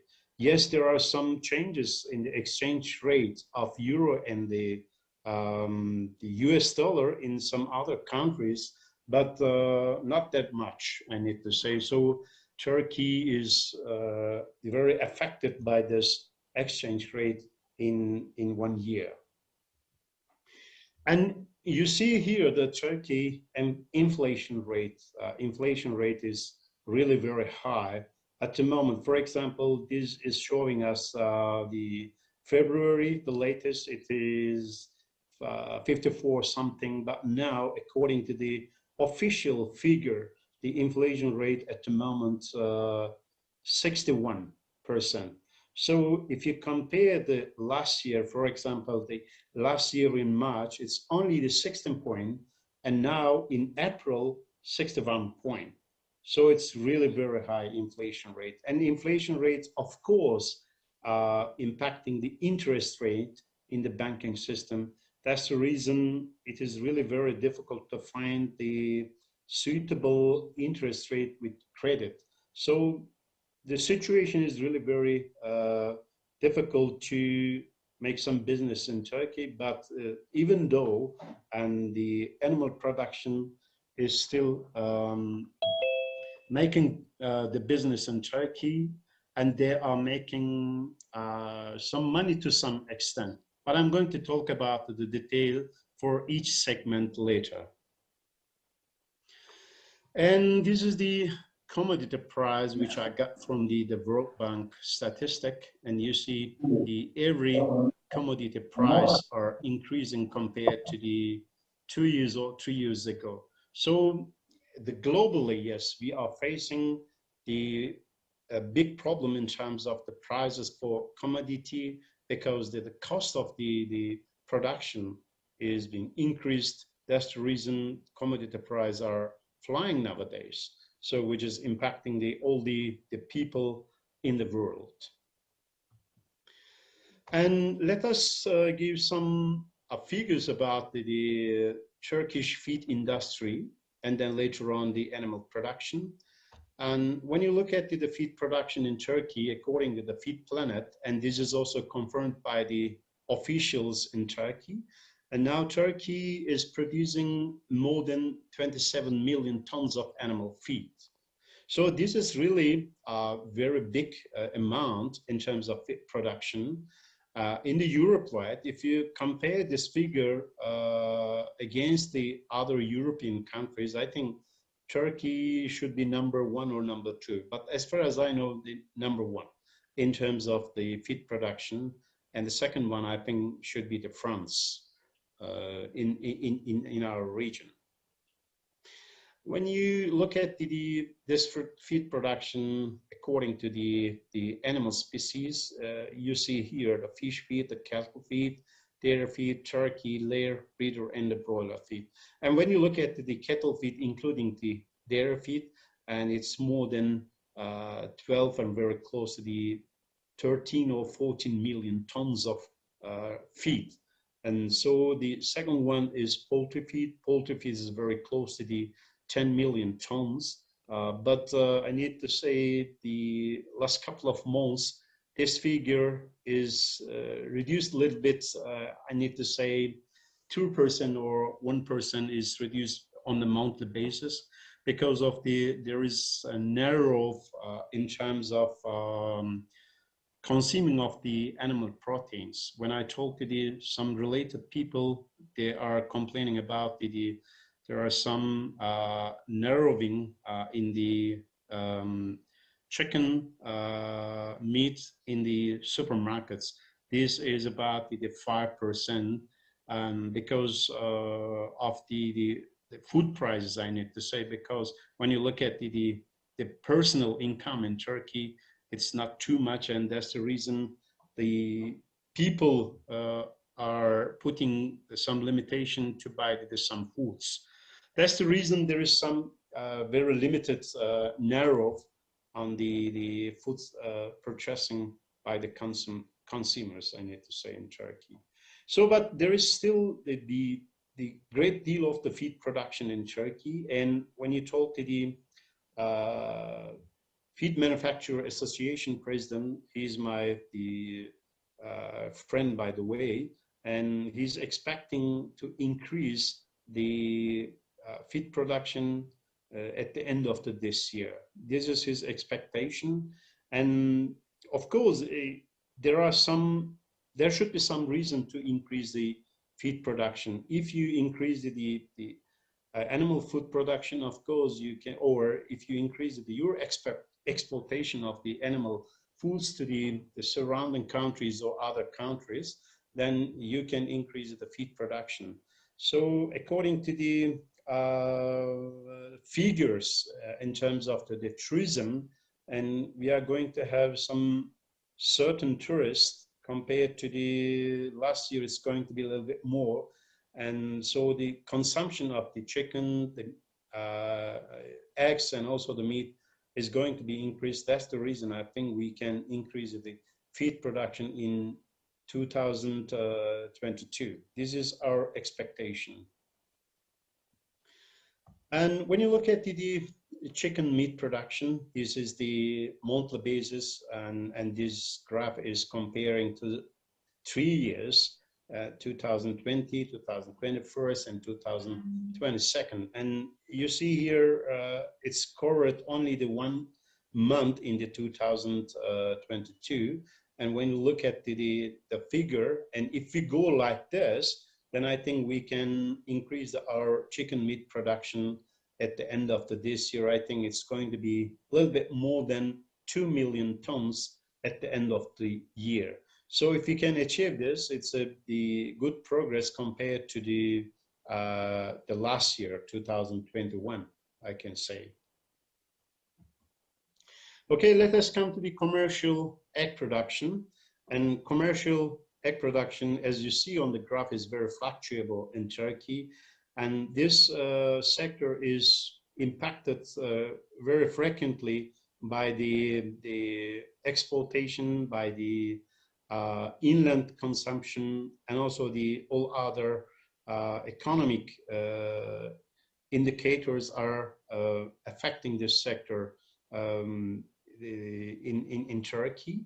And for example, from time to time, the exploitation to the surrounding countries like Iraq or Syria is sometimes banned by the importer countries because of some certain reasons, especially the security reasons. Then the price is getting down in Turkey. And for the time being, when you talk to the egg production producers, they are saying there are more the hens in Turkey, and that is the reason the prices are now getting down. And honestly saying, for the time being, the egg producers are losing the money in Turkey right now.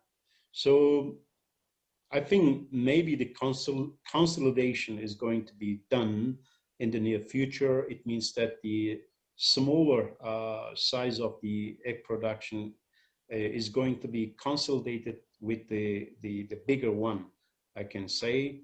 And then this is, I think, needed to survive for such kind of smaller companies in the country. And again, but when you talk to the egg production people at the moment, they are always complaining about the prices, because when you look at the cost of the eggs, and when you look at the sales price, they are really losing the money at the moment. And hopefully exploitation is going to be much bigger, and then they are going to restart again the money, I can say. When it's come to the meat production is also the same. And when you talk to the meat production, they are now break-even point in terms of sales and cost. It means that they are not making the money, but they are trying to survive within this economic conditions. But they are expecting the government is going to put some increment on the milk prices. By the way, milk prices is determining by the government in Turkey. There is a council for that, and this council is increasing the milk prices according to the situation and according to the requirements.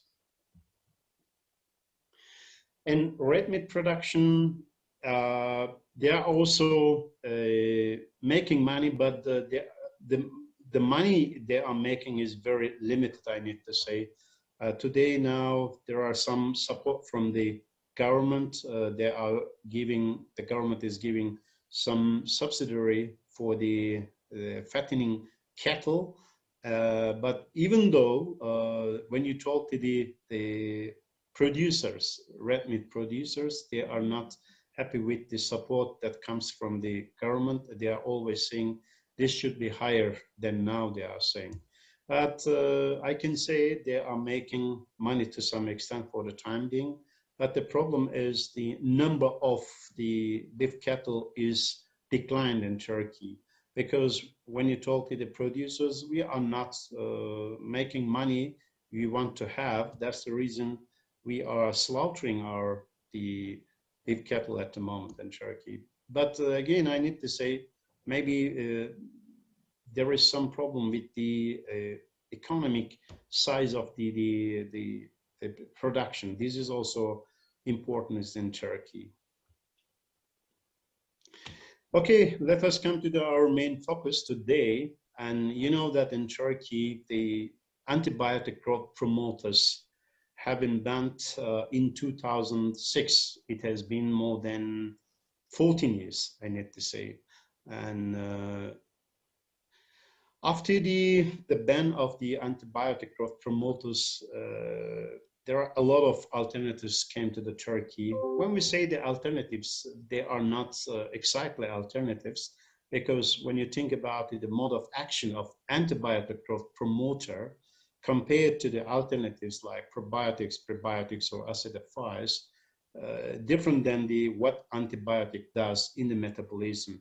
That's the reason I personally cannot say these are the exact alternatives for the antibiotic growth promoters in terms of mode of action. But of course, there are still some alternatives. They are saying alternatives, but I'm saying not exact alternatives. There are some other products can improve the digestion or other metabolic functions in the organism. These are the probiotics, and this sometimes can be only the one single bacteria or yeast or blend of some bacteria, you know, the probiotics. And the main function is competitive exclusion, and this is sometimes, according to the conditions, can work in the metabolism. And prebiotics, you know that the probiotics are non-digestible oligosaccharides, and like most, for example. And when it's come to the acidifiers, you know, these are in general organic acid, can be classified as acidifiers, but from time to time, not only the organic acid are being used, but also sometimes inorganic acid, like orthophosphoric acid, for example, can be used as acidifiers in the feed.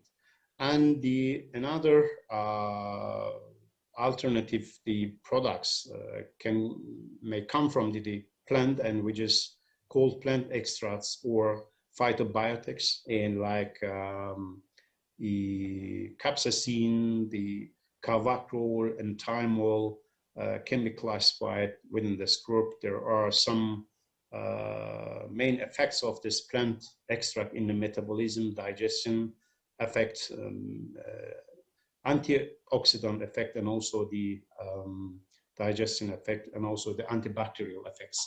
When it's come to the other nutraceuticals, such as copper sulfate and zinc sulfate, and is sometimes can be used as the growth promoters or growth enhancer, that some of you should know that I think there are some limitation in terms of using the feed for zinc and copper, not only in Turkey, but also in the Europe. That's the reason I can say, for example, as a growth promoters, copper sulfate or the zinc compounds are not being used in the Turkey as the promoters. Okay, let us come to the bile acid, which is called Runion. This is the trade name of the bile acid, which is produced by LACHANCE group, you know. And this is really a new and profitable growth driver for poultry. Not only globally, but also in the Turkey at the moment. We are selling and we are seeing the benefits of this product in the poultry, and also we just started to sell this product to the aqua sector in Turkey. And what are the main functions of this product? And you know that this is the bile acid, and this is bile acid. When you look at the molecule, it's a kind of phospholipids and lots of molecule in it. And when you look at the main functions, the bile acids are able to improve the fat digestion and the absorption of this feed fat in the metabolism. So it means that if you use the bile acids in the feed, so you can improve your the fat digestion and absorption in the feed. This is really very important, because you are going to use the energy that comes from the feed efficiently in the metabolism. That's the reason this is really very important, because it is going to increase the efficiency of the energy use in the metabolism. And when it's come to the protect the liver and intestinal health, because this molecule is regulating the lipid metabolism in the liver, and also the some bile acids, deoxycholic and canodeoxycholic acids, they are having the antibacterial effects in the intestine, and this is scientifically proven.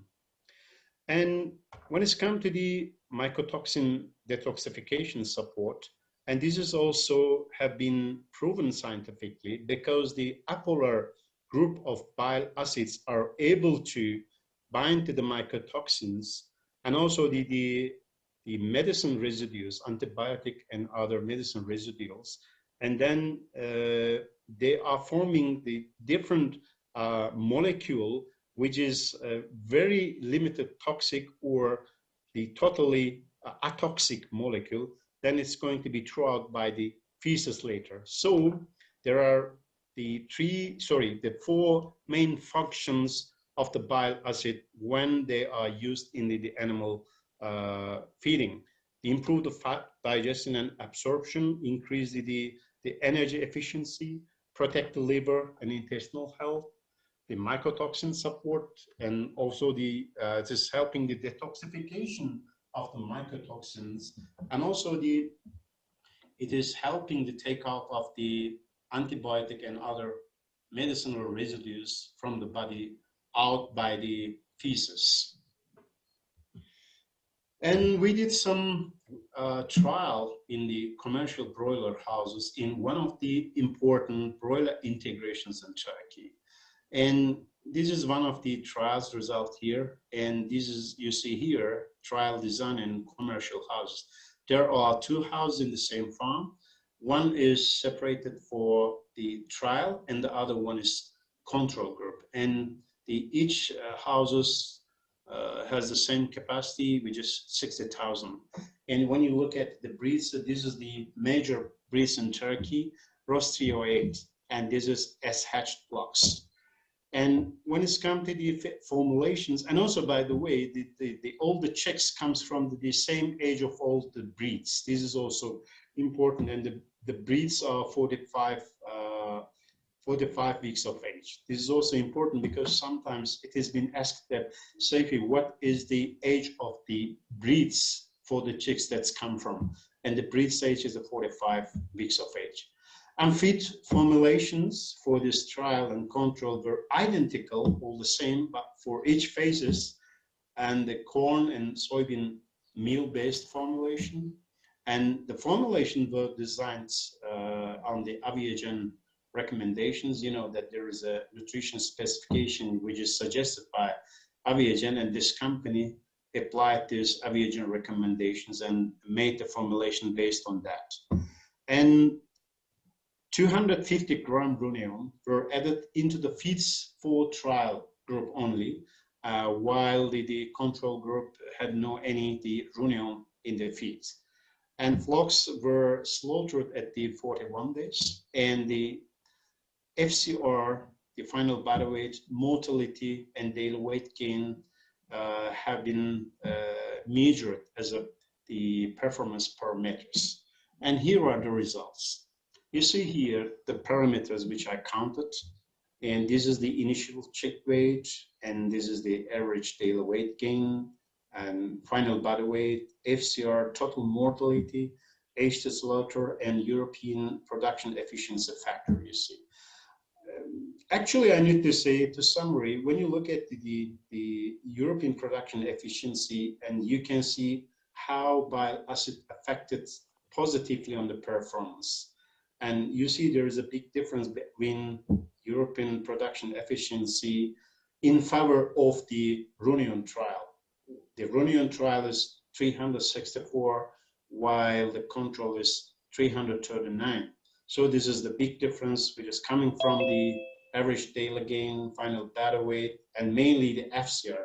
you see there is a big difference in the FCR, while the FCR in trial group was 1.65, in control group 1.75. There is a 6-point the improvement in favor of the trial group.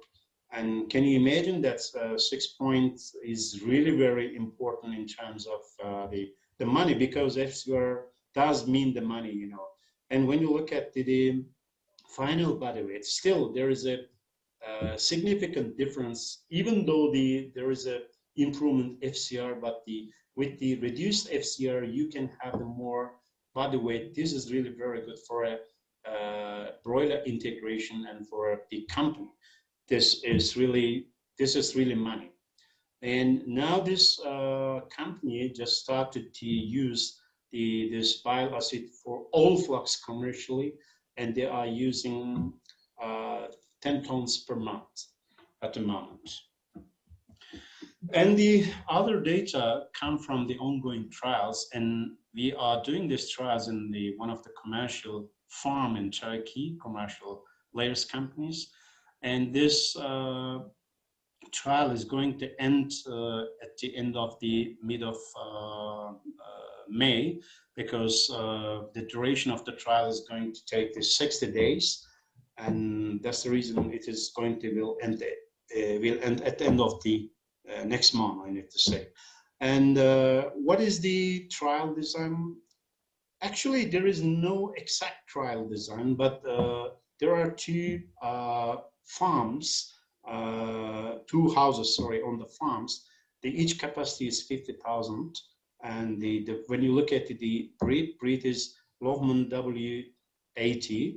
And they wanted to see what is the effect of Runion on the fat digestion, because actually they wanted to use meat and bone meal in their feed, because when they use the meat and bone meal, and they are able to reduce the feed cost in their feed formulation, but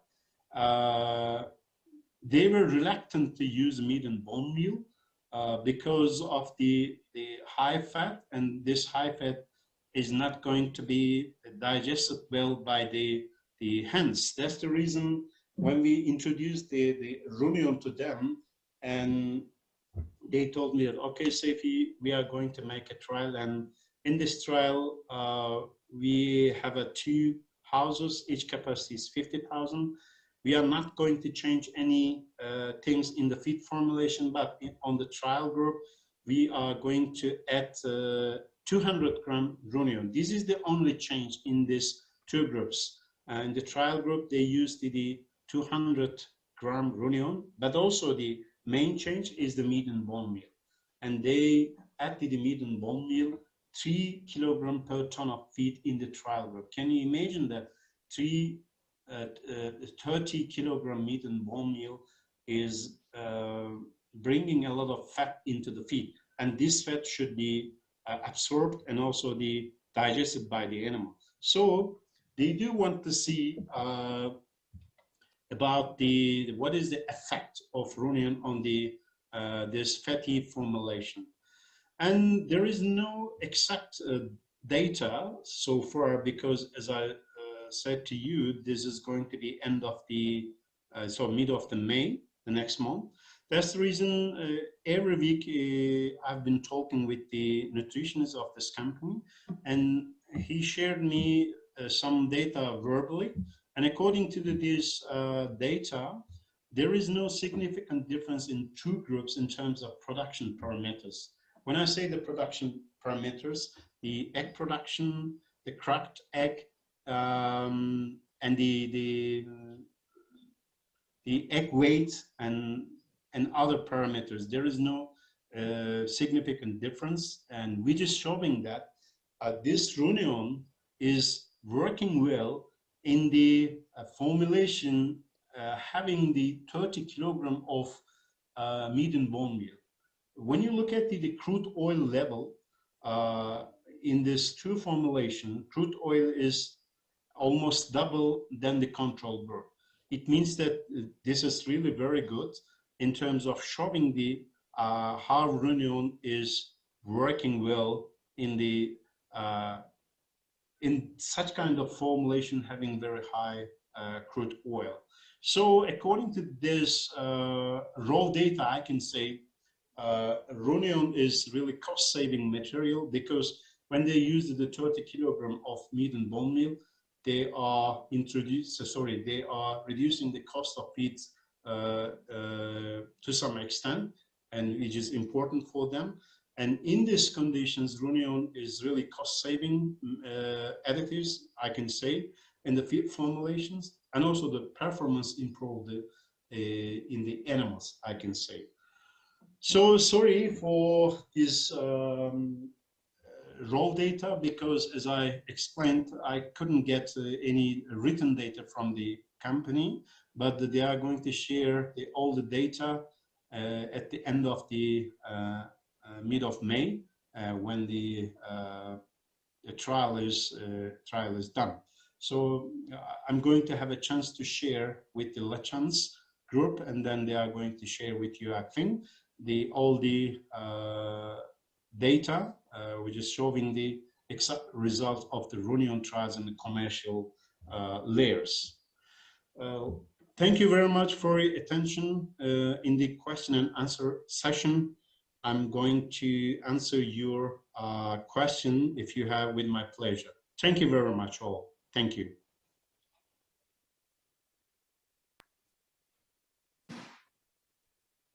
Thank you so much, Mr. Seifi. That was a great and very informative presentation. So is everyone still with me? So I hope so, because before we move on to our last speaker, I guess we need to take another quick break through this third poll question. So I think kindly flash the third poll question. Do you have fatty liver problems when you're laying hen farm? You have 10 seconds to answer.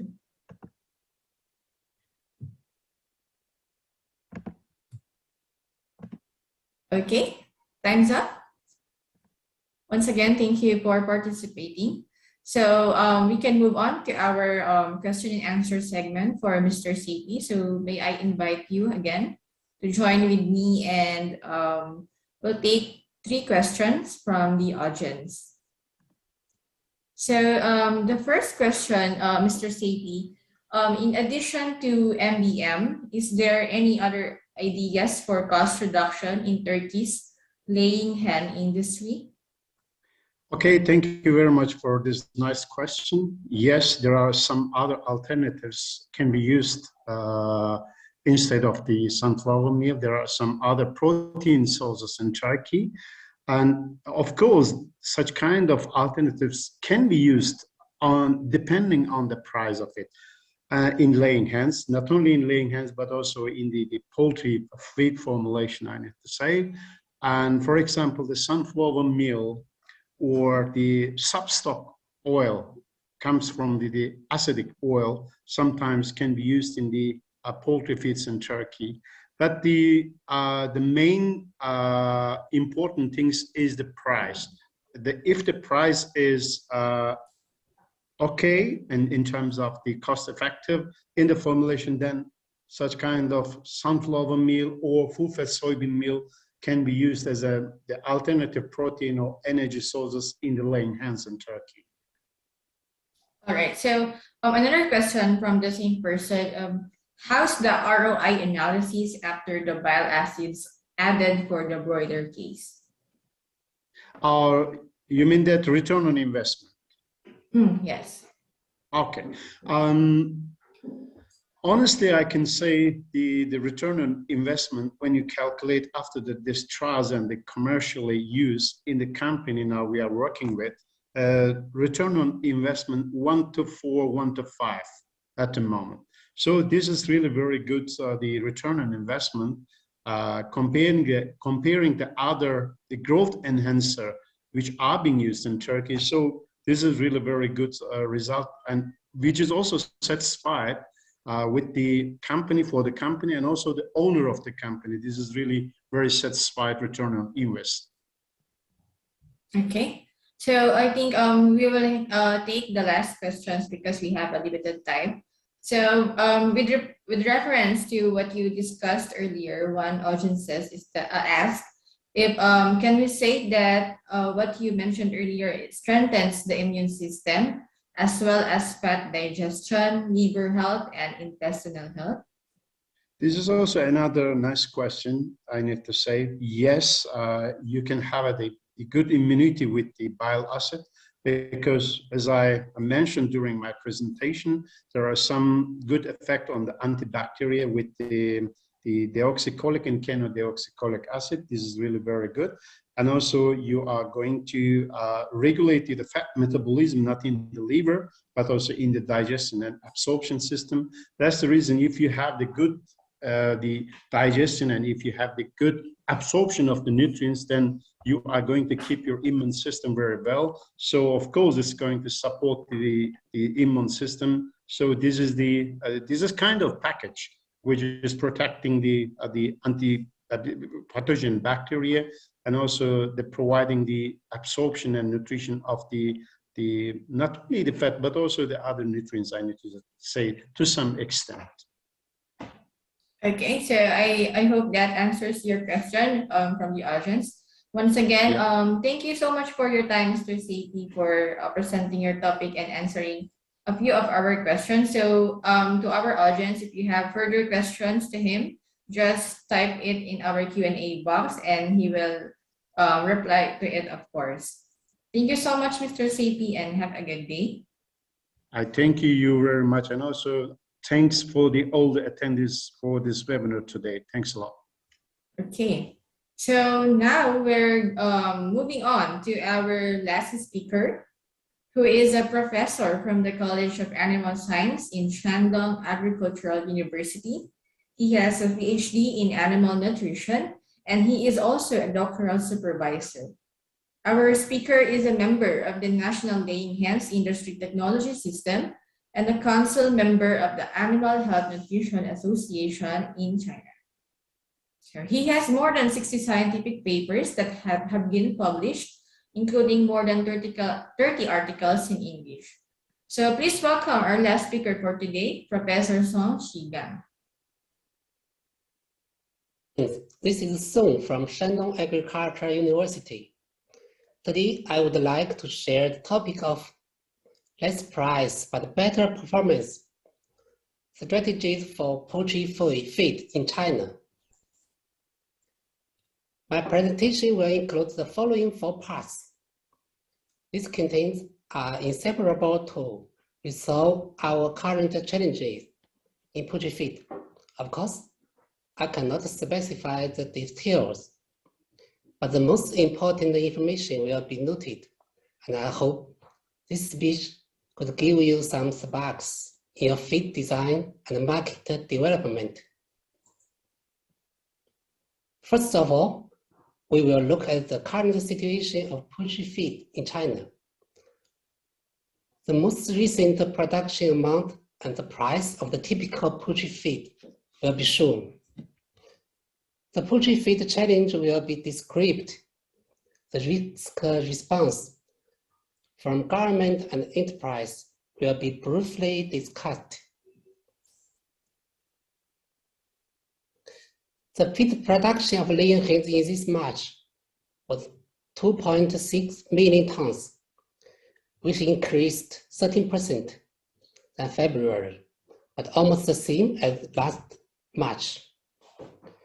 The broader date was 7.3 million tons in this March, which increased 19% than February, and also almost the same as last March. This means the poultry breeding amount did not change too much. However, the poultry feed price had increased more than 8%, and half of the increases happened in March. Is the global high corn and soybean price extended to the feed chains? The answer may be yes.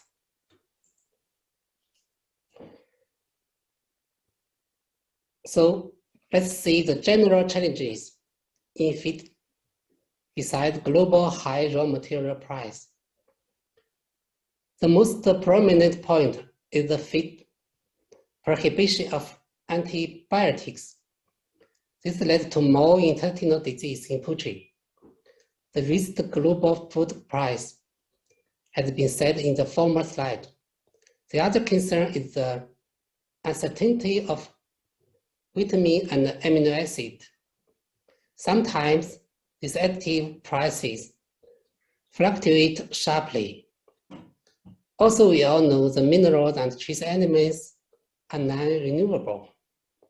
This is why some mineral material increased so much this year, just like calcium monophosphate. In short, these challenges will eventually lead to competition for food between humans and birds, which will cause feed and food safety problems. Then, what should we do and what we have done in China?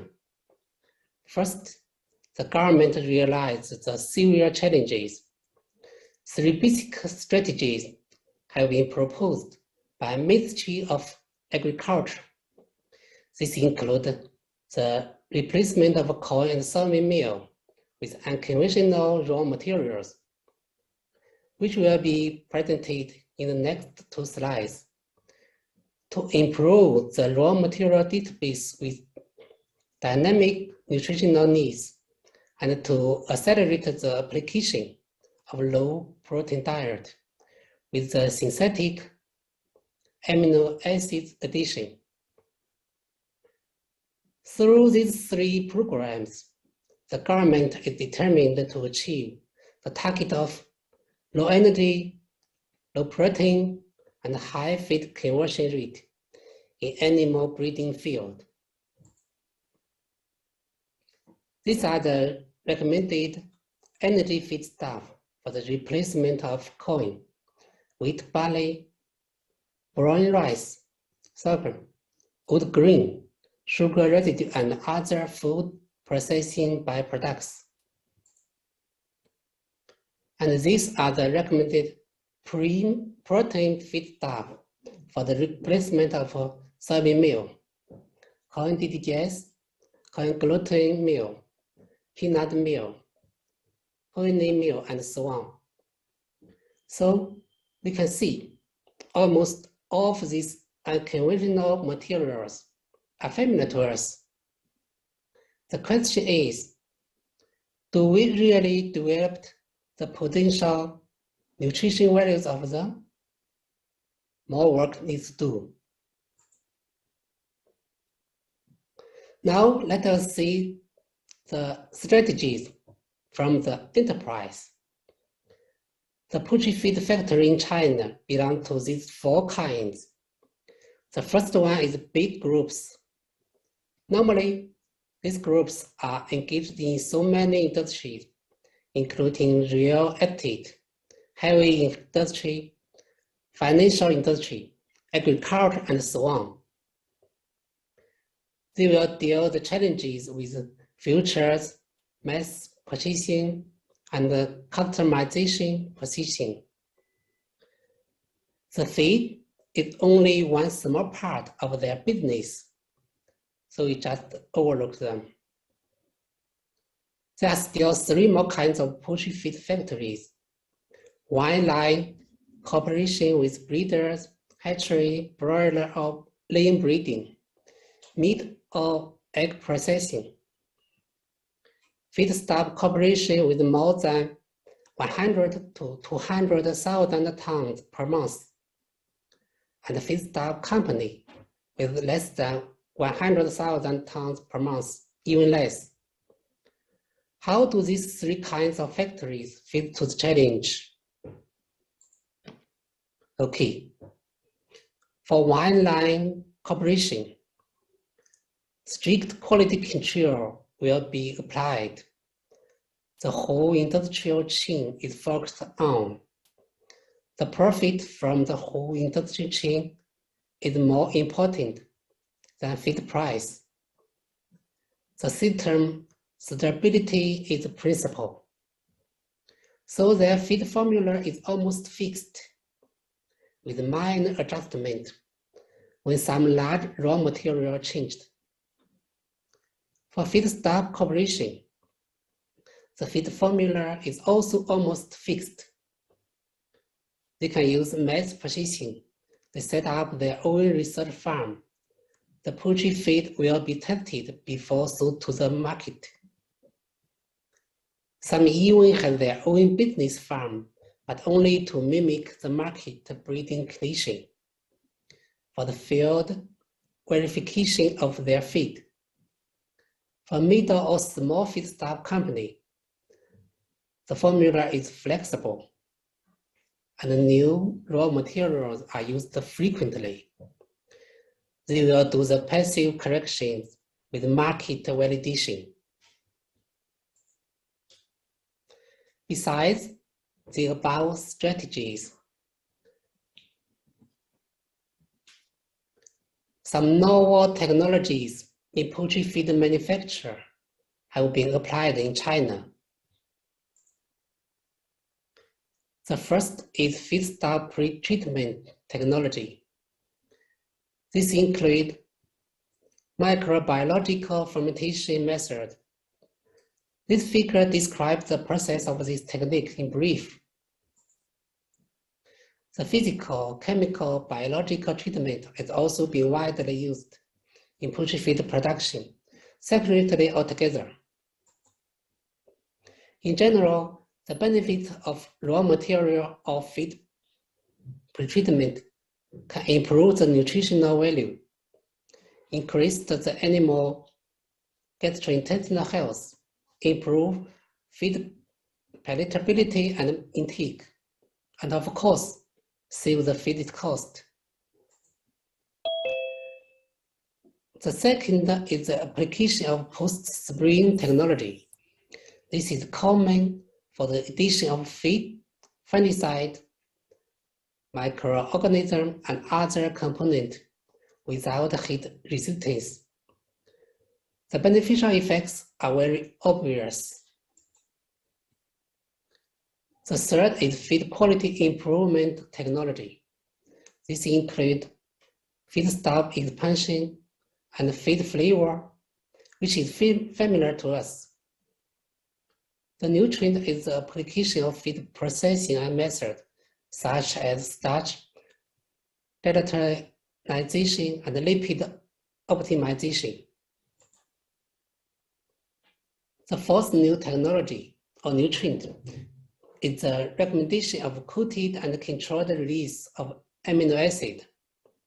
This idea comes from the hypothesis that critical amino acid will be absorbed in the front small intestine, and the back end cannot obtain enough for the tissue growth. The claimed benefits are listed here and for your reference. Finally, here come the antibiotics alternatives. Enzyme and microecology preparation, together with acidifier, have been widely recognized as the effective products for the health improvement in place of antibiotics. The novel plant extract, especially the combination products of essential oils, flavor, enzyme, is also become the common additives in poultry feed, especially with the decreased prices. More and more poultry feed adopted antibacterial peptide, and with the increased production and improved process of organic minerals, these products have been applied in commercial feed besides broiler feed. In broiler feed, emulsifier is commonly used, as you can see today. Bile acid has got more and more attention in China poultry feed, not only because its benefit in lipid digestion and metabolism.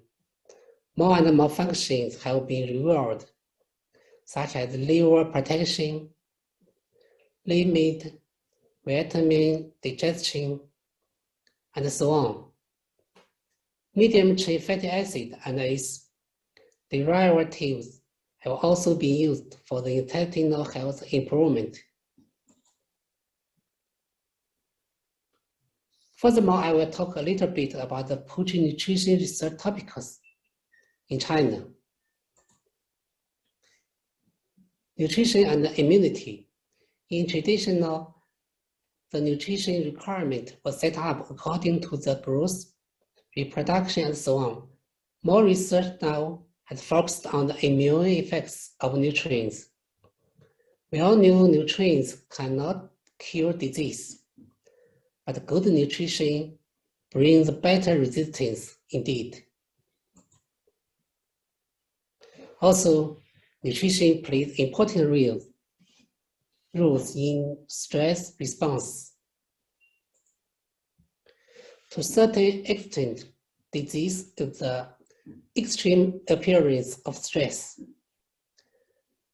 The common breeding problems are presented here. Some can be avoided by vaccines. Some problems must be solved from the perspective of nutrition.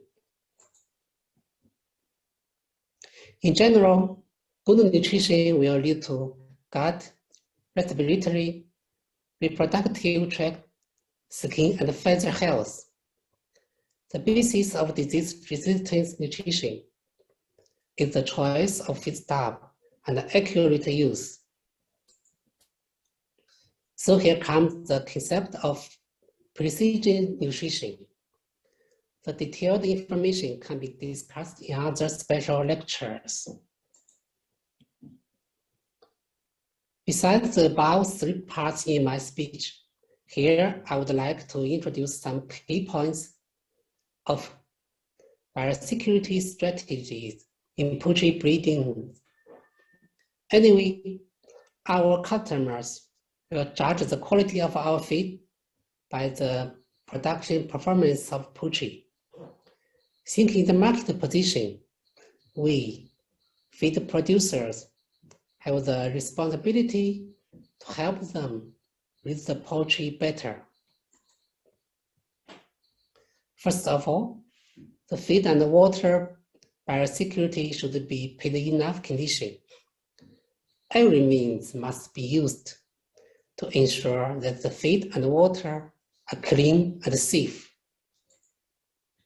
Second, personnel, vehicles, and facilities should accept strict disinfection and protection procedures.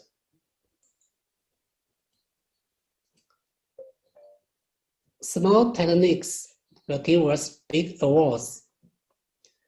The biosecurity goals are to provide the poultry with healthy internal environment. This means of poultry body, comfortable external condition. This means poultry house, proper macro environment. This means farm location and so on. The same environment will ensure the better poultry performance, promote the good quality of the feed, and lead to the sustainable development of poultry breeding. For more information about this topic, please refer to the new edition of Biosecurity in Animal Production and Veterinary Medicine. Thanks for your attention. This is the mountain behind my house. Looking forward to meeting you on top of mountain after this global pandemic. With best wishes to all of you and your family. See you. Thank you so much, Professor Song Sigang, for your presentation. And I do hope our audience has learned a lot from what just presented. And before we finally end this segment, let's have our last poll questions for today. So we will now flash to your screen our fourth poll question. You have 10 seconds to answer. Yes, Okay. I will choose yes. Okay, time's up. Okay, so I think we have to move on to our last question and answer segment. May I ask Professor Chigang to join me again? If you can open your camera, and we have actually one question for you. Yes, I'm here. Yes. Yeah, so one of the questions is, will farmers make the margin under the situation with so many additives? Yes, yes. The question is very clear. So my answer is that not all additives will be used one time, but all additives can be found in the poultry feed market. This is really up to the technology of feed formulation. The margin method should up to the market and more technologies. Sometimes they will reduce some other levels, for example, fat levels, and use bile acid and also other emulsifiers. That's the one, yes. I hope this answered well. Yes, okay. So we have a limited time. Taking our last question. You mentioned earlier that smaller feed mills are more flexible in their feed formulation. Are they more accepting in using alternative proteins? Sorry, the last part of your question, I cannot get you.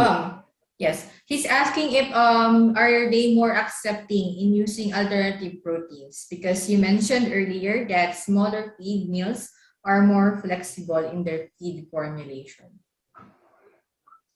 Yes, I mean the small factory, they use lots of materials, and they will validate their formula according to the market response.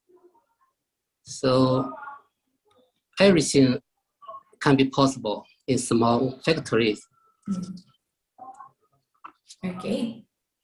All right, so I think that's it for the presentation of Professor Chiga. I'm so sorry that we cannot take any more questions, but again, if you have any questions, feel free to chat it in the Q&A box, or you can email our team, and then our speakers can address it later. So once again, thank you so much for your time, Professor Chiga. And that's the wrap of this today's webinar. I would like to thank our sponsor, Shandong Longshan Animal Health Products Corporation Limited, for organizing this insightful webinar, and to all our speakers who shared their knowledge and patiently answered all our questions from the audience. And most especially, thank you to all our attendees for joining us in the past 2 hours and participating to our poll questions. We do hope that you learned new things and bring home your learnings that you can apply to your businesses and day-to-day living. And the webinar isn't over yet, because we will be back tomorrow for our second day webinar sessions. So before I officially close the webinar, may I request everyone to please answer our survey form, which you can find its link in the chat box, so that we can further improve our future webinars. So once again, thank you for attending, and see you again tomorrow. Stay safe.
Shandong Longchang Animal Health Product Company Limited is one leading grain-feed additive manufacturer in China, serving more than 6,000 feed manufacturers and over 10 million farmers in husbandry industry, with solutions to reduce production costs and improve production performance.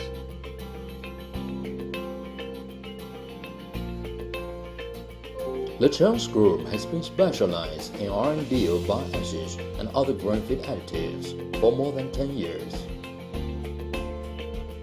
LACHANCE Group has one professional management team with 8 doctors, 20 master degree holders, 8 executive masters of business administration, and 20 experts with rich experience in feed formulation and husbandry technique. LACHANCE R&D Center is equipped with the most advanced testing instruments, which are used to guarantee the product quality and provide customers with lipid and mycotoxin testing services. The R&D Center has research centers for hepatobiliary and fatty acid metabolism. In July of 2014, LACHANCE obtained new feed additive certificate from Ministry of Agriculture of China. Bioacids can improve the digestion and absorption of fat effectively. LACHANCE now owns a number of invention patents for production facility, process, and testing method of bioacids. In 2011, LACHANCE invested $7 million and established the new factory with an annual production capacity of 4,000 tons of bioacids, which can be used in 50 million tons of feed and $7 million for feed manufacturers. LACHANCE launched happiness feed extracted from Eumycin oxidase to replace some antibiotics and improve antioxidant capacity of the body, which plays an important role in promoting husbandry without antibiotics. In 2018, LACHANCE launched Eucobiotics, which is a safe and green product to inhibit bacterial growth, repel parasites, and protect the health of respiratory system and intestinal tract.